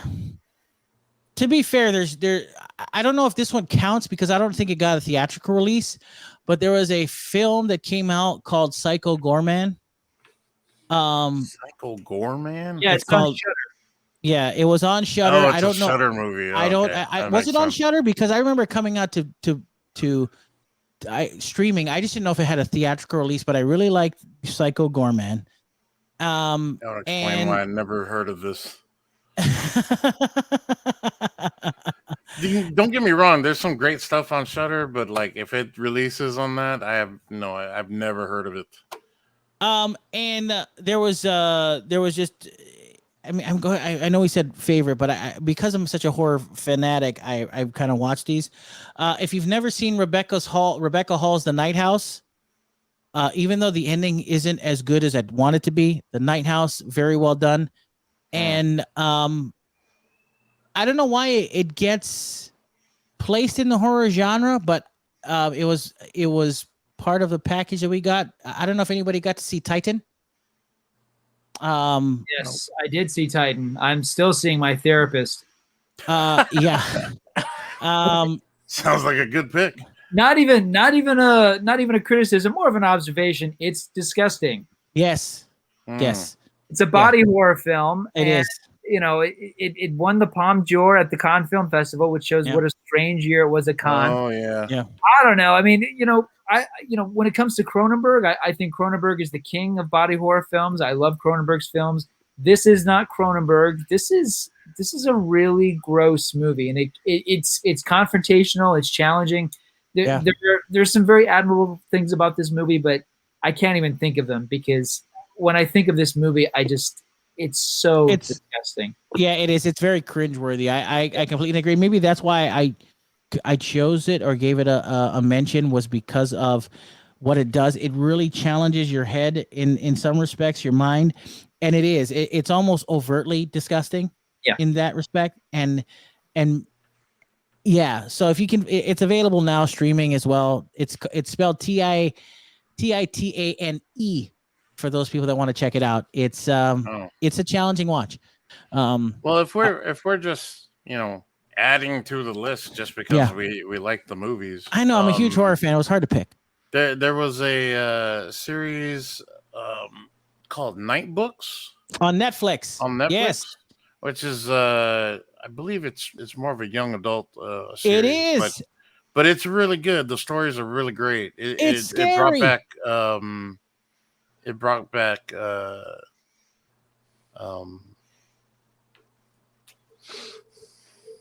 like creep show vibes for you. Yeah, creep show, or like scary stories to tell in the dark vibes. Yeah, I agree with you 100%. But it's good. That and Willy's Wonderland, because it's Nick that's Cage, good and too. I just can't help it. Nick Cage, Nick Cage is great in that, and he doesn't say a freaking word. He doesn't say a damn thing, and he's still great in it. But he's acting his butt off for sure. He is. Yeah, he is. I that's an honorable mention for me. I really enjoyed that. That was good. Professor Barry, any other genre picks? There's one. There's a couple. I mean, like yourself, it's one of my favorite genres, so it's hard to whittle it down. You mentioned Saint Maud. I think Saint Maud is a great film. So disturbing, but rich. Really a great tennis match between two actresses who were in the absolute top of their field. And then there's a little film I saw much earlier in the year that I really love called The Vigil. That's on Hulu. The Vigil is. It's interesting. I mean, it's. I wasn't even aware of this as a practice. Apparently within Orthodox Jewish community, there's a practice where you have to watch a body. A body is covered in a shroud and you basically sit with the body for very, the reasons why are very, very purposeful anyway, it's a scary setup for a film, and I found it to be a really frightening and stylish and interesting movie. And it's a sleeper. I'd never heard of this film. It kind of came out of nowhere. But yeah, The Vigil. It's on Hulu. It played briefly in theaters, I think in February or March. But I'll check it out. It's really good. Check it out. What other genre? Should we go into sci-fi? Let's do sci-fi. I mean, for me, Dune all the way. But anybody else have any other favorite sci-fi movies? Format? Yeah. Anyone? Is anybody else in love with Space Jam: A New Legacy? No. I mean, there's some, with all this talk about cinematic universes and whatnot, like the agents were in Space Jam: New Legacy. So I can't wait to see the movie where we get Neo dunking on LeBron. What did you have a favorite sci-fi film format that you enjoyed this year? I'm looking it up real quick. Nothing that really jumps out at me. Anybody else? Oh yeah, this works. Free Guy. Free Guy. That's a great one. Good pick. Good pick. Good pick. For me. I mean, technically, it was like a 2019 movie that we finally got in 2021, but whatever. Yeah. Boy, this is tough for me because there are a couple of sci-fi films that really kind of. Is it the Tomorrow War? No, well, the Tomorrow War is great, but I don't think it's one of the best films of the year by any stretch. Tomorrow War. I really enjoyed Tomorrow War, but nowhere I didn't think it was that great. But I would own it if I could. Number one, this goes without saying. No, I think Godzilla versus Kong was fantastic. I think that movie is overly criticized for some strange reason. I think Godzilla versus Kong is exactly what I wanted from a monster movie. A monster movie per se. I really enjoyed Godzilla versus Kong. There was another sci-fi film that didn't get a lot of recognition, starring Frank Grillo and Naomi Watts and Mel Gibson, called Boss Level. That I think it's still on Hulu. But if you've not seen Boss Level, it's directed by Joe Carnahan. Another great flick. Did you guys get a chance to see that? I didn't. No, did you see it, Aaron? I did not. Yeah, it's a fun movie. Yeah, incredibly enjoyable. I really enjoyed it. And I think because there wasn't a lot of sci-fi films this year, I think that there's an honorable mention that I'd like to make because it's available on Netflix, and that's Stowaway with Anna Kendrick. So I liked it. I enjoyed it. So there is a film though that I want to see that I can't get my hands on. Apparently, it made the rounds and at film festivals, and I want to watch it based on the name alone. It's getting good reviews by critics. It's called Fried Berry. Yeah, I don't know if you guys have taken a gander at it at all. I've seen it. Did you watch it? I've seen it. Yeah. Is it good? I can't stand that movie. I can't. Are you being biased? I hate the fact that there's yet another bad movie that has my name in the title. There's a lot of them. Because, there's Barry Lyndon, great, but like most of the movies, if the word Barry is in the title, the movie is terrible. And this is yet another. I can't. Yeah, I didn't like Fried Berry. All right. Well, now you've disappointed me. I was super looking forward to see. I mean, after I read the synopsis of it, I was like, "Ooh, this looks kind of cool." So, it lives up to the synopsis. It is outrageous. You will not forget it, but I would never sit through that again. Okay, all right, that's fair. That's fair. You know what's funny? Since we were talking about comic book movies, I have to say that there is one comic book film that I failed to mention that I highly praised this year, and I didn't talk about, which I just realized. I love Black Widow. I think that's one of the best comic book movies of the year. I think that was great. Very much. I thought the story was better told than Shang-Chi, if you can believe it. I liked it better. I liked it definitely better than the Eternals, for sure. But yeah, I really enjoyed Black Widow a lot. But anyway, Professor Barry, we got into a couple of genre films. Last but certainly not least, the biggest films that's ending 2021 is Matrix Resurrections. And I just wanted to get some quick thoughts. I think all of us have seen it. This was a film that was hotly anticipated for quite some time. And I guess I want to know from you guys was this the way to end 2021? Professor Barry, up first. A big disappointment. I can't say. I was so excited. I don't know that I really thought they'd ever make a fourth one, but I love that Keanu Reeves is now so beloved in a way that he wasn't always before. He always made interesting choices, but I think a lot of those choices kind of fell on deaf ears, or he had a period of time where he was, he just wasn't the right person for a role, or he'd be like the worst thing in a good movie, or he'd be really great in a movie no one saw. And things have really been clicking for him over the last few years, and I really love that. So I love that fact that he was going to return to Neo, or in this case, it's Thomas Anderson. There's a lot of interesting things in Matrix Resurrections, a lot of great ideas, a lot of visuals that I like that are interesting. But for me, this is such a botch. I'd put it up there with Jupiter Ascending, or which is better, Jupiter Ascending or Matrix Resurrections? I think Resurrections is a little bit better. Jupiter Keanu Reeves is not playing a dog man, A Mog. Mog, exactly. It's slightly better than that, but it's still. And it's weird because Bound and The Matrix are masterpieces. I don't know what happened afterwards. The Wachowskis are such interesting filmmakers, and I know in this case we only have half a Wachowski, but yeah, this movie, it's all these interesting ideas, and I like that it's not what you think it would be. I mean, this is clearly not like a cookie cutter sequel. It is interesting, and it is clearly a personal film for Lana Wachowski. Yeah, but does it work? No, I don't think it does. Aaron, what about you? Yeah, no. That bad. You did. You hated it. Aaron gave it half a star. And did you say one of the worst movies you've ever seen? Wasn't that your? Yeah. Yeah. Wow. That is I just incredible. gave it half a star for it because I like the love story or the capping off of the love story, I guess, between Keanu and Carrie Ann Moss. That was the only thing that appealed to me. Everything else is that's crazy. Absolute garbage. Format. What about you? Best movie of 2021. All right. That's so what good. I hear. They just built off of what was brought beforehand, and just kept going and going, and this is what we got. It was amazing. It was an amazing film. Now everybody's got bullet time, apparently. Where do you go from here? It's just so good. Such a great film. Absolutely. Woo. What a ride. That is so crazy.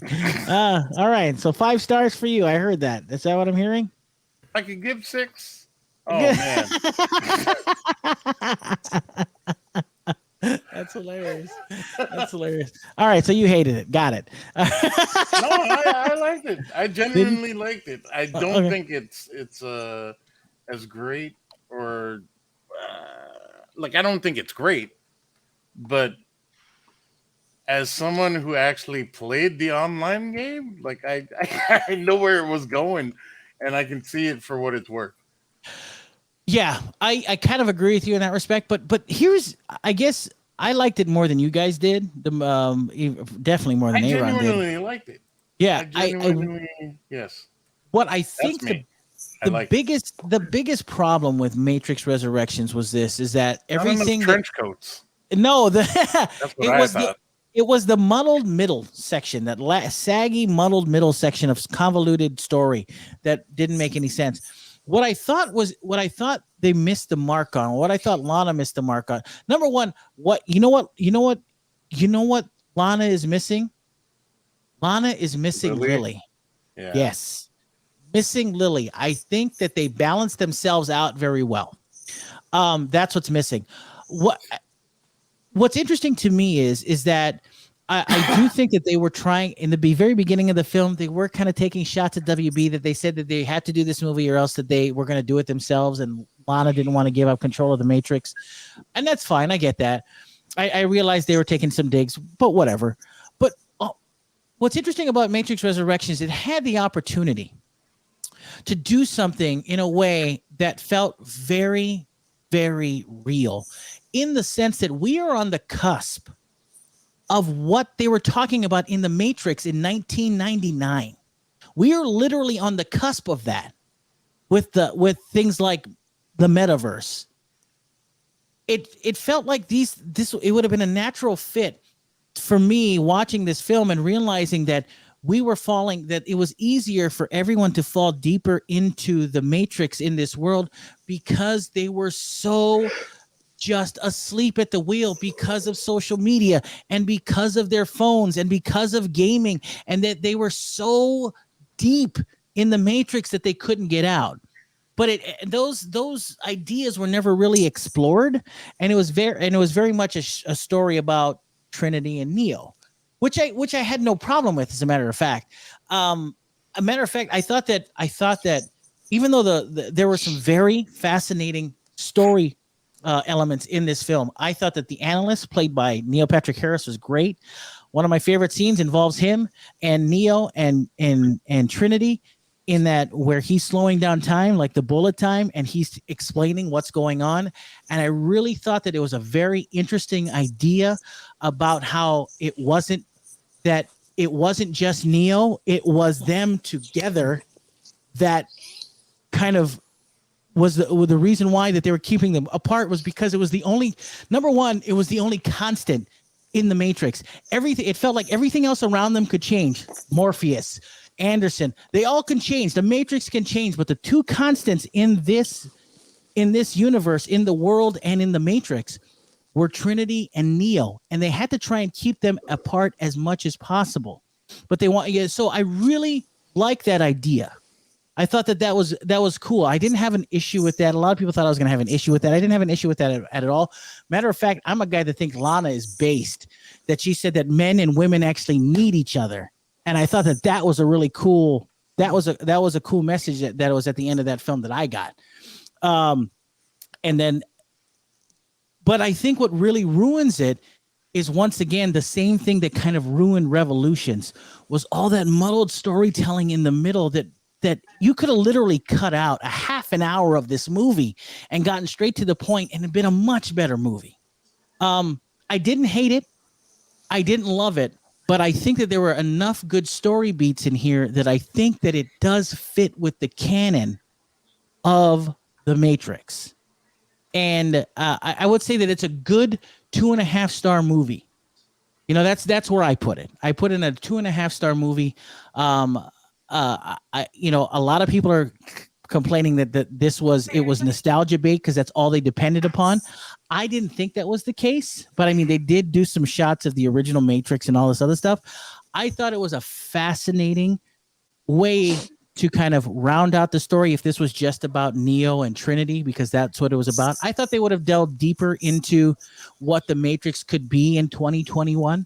But they didn't. This was something completely different, because I thought that would have been the way they went.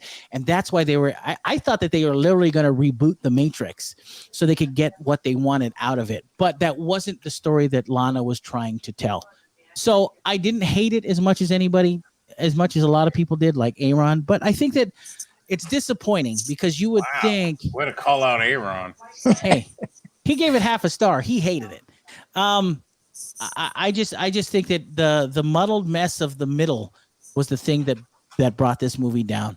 And but I thought that Carrie-Anne Moss was good. I thought Keanu Reeves was great, and I thought Neil Patrick Harris was fantastic.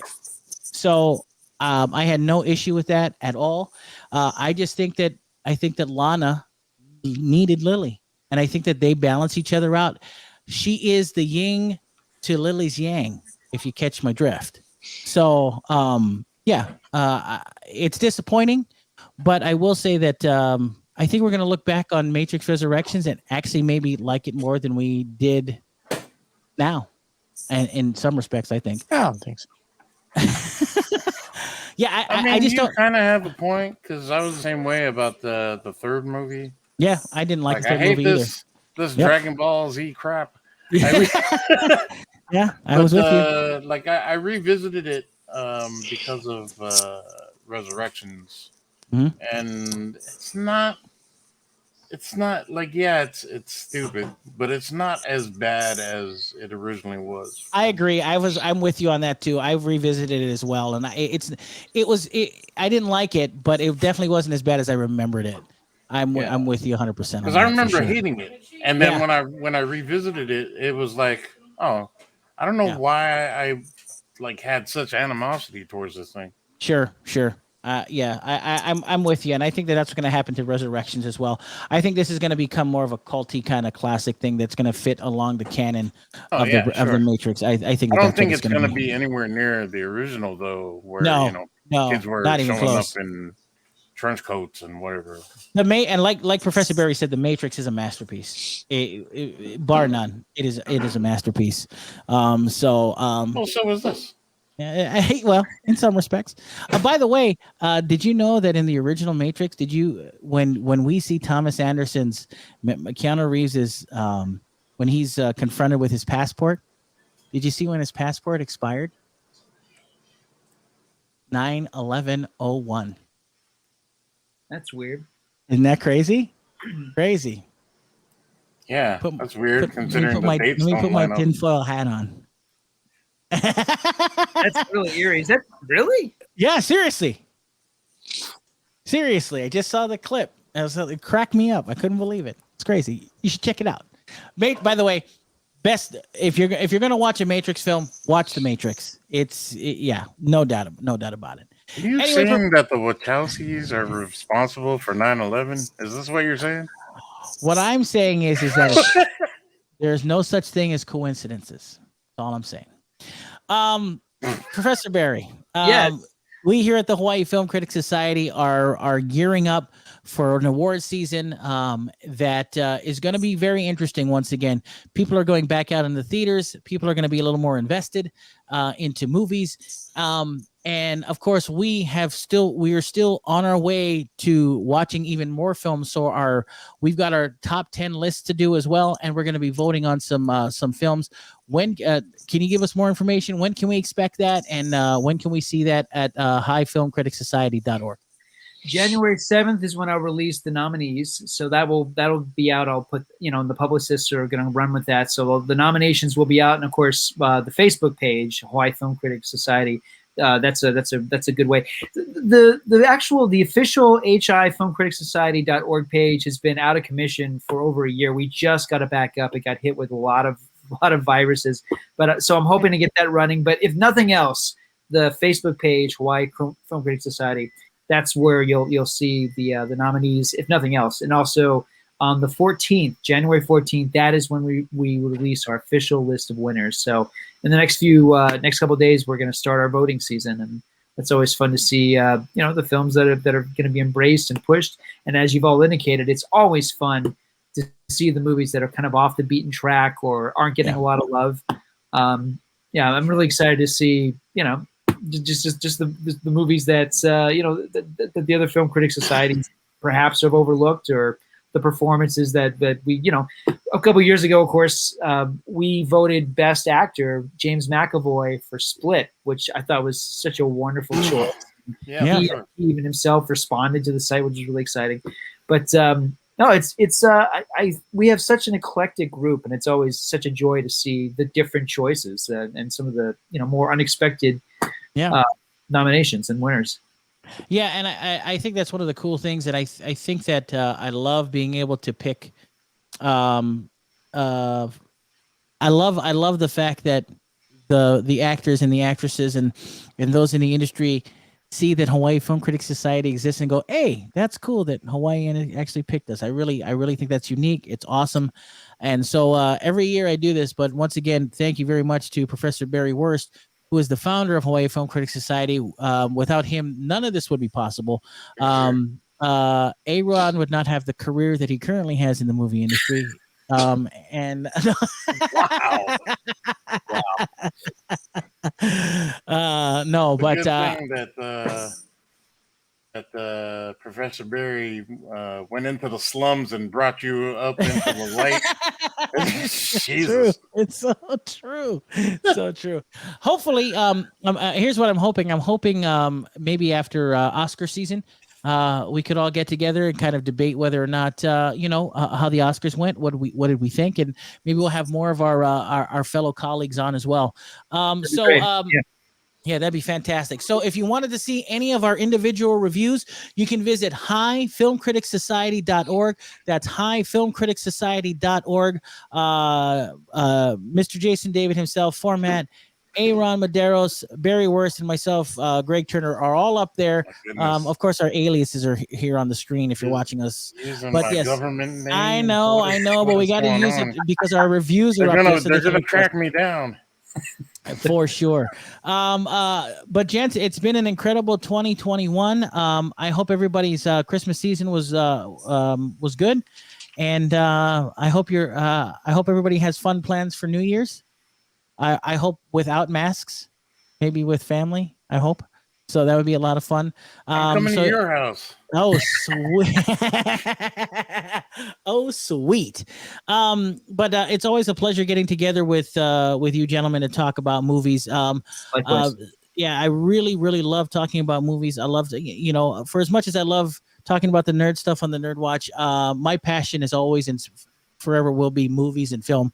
My connection to movies has been with me ever since I was a kid. They've always fascinated me. They've always brought me wonder and enjoyment and sparked my imagination. So my love for film goes above and beyond anything else, and it doesn't matter what genre it is because I love it all. And I think Hawaii Film Critics Society brings out the best in us, and that we share it with the rest of the world, which I think is fantastic. So thank you to Professor Barry for forming the Hawaii Film Critics Society and its Avengers, as it were. Yeah, go you. Yeah, go you. So of course, I do want to send a shout out to the rest of the guys that couldn't make it. Of course, like Terry Hunter and Myung Choi and Rick Chadenever, and who else am I missing? Professor Barry, Gary Kogel, and of course, Jaron, our brand new inductee, Jaron. Already starting off bad. It is. He doesn't even know about the Hawaii Film Critics Society hazing process. I can't wait to get in on that. It's going to be great. Anyway, we are out of time. I hope you guys enjoyed the show.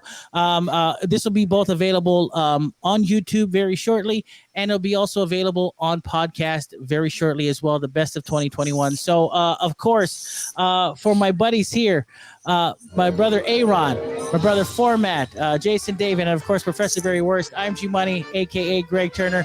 Have a great new year and enjoy the movies, and make sure to check out Hawaii Film Critics Society. That's highfilmcriticsociety.org. Check out all our reviews and the best of 2021 coming your way next month.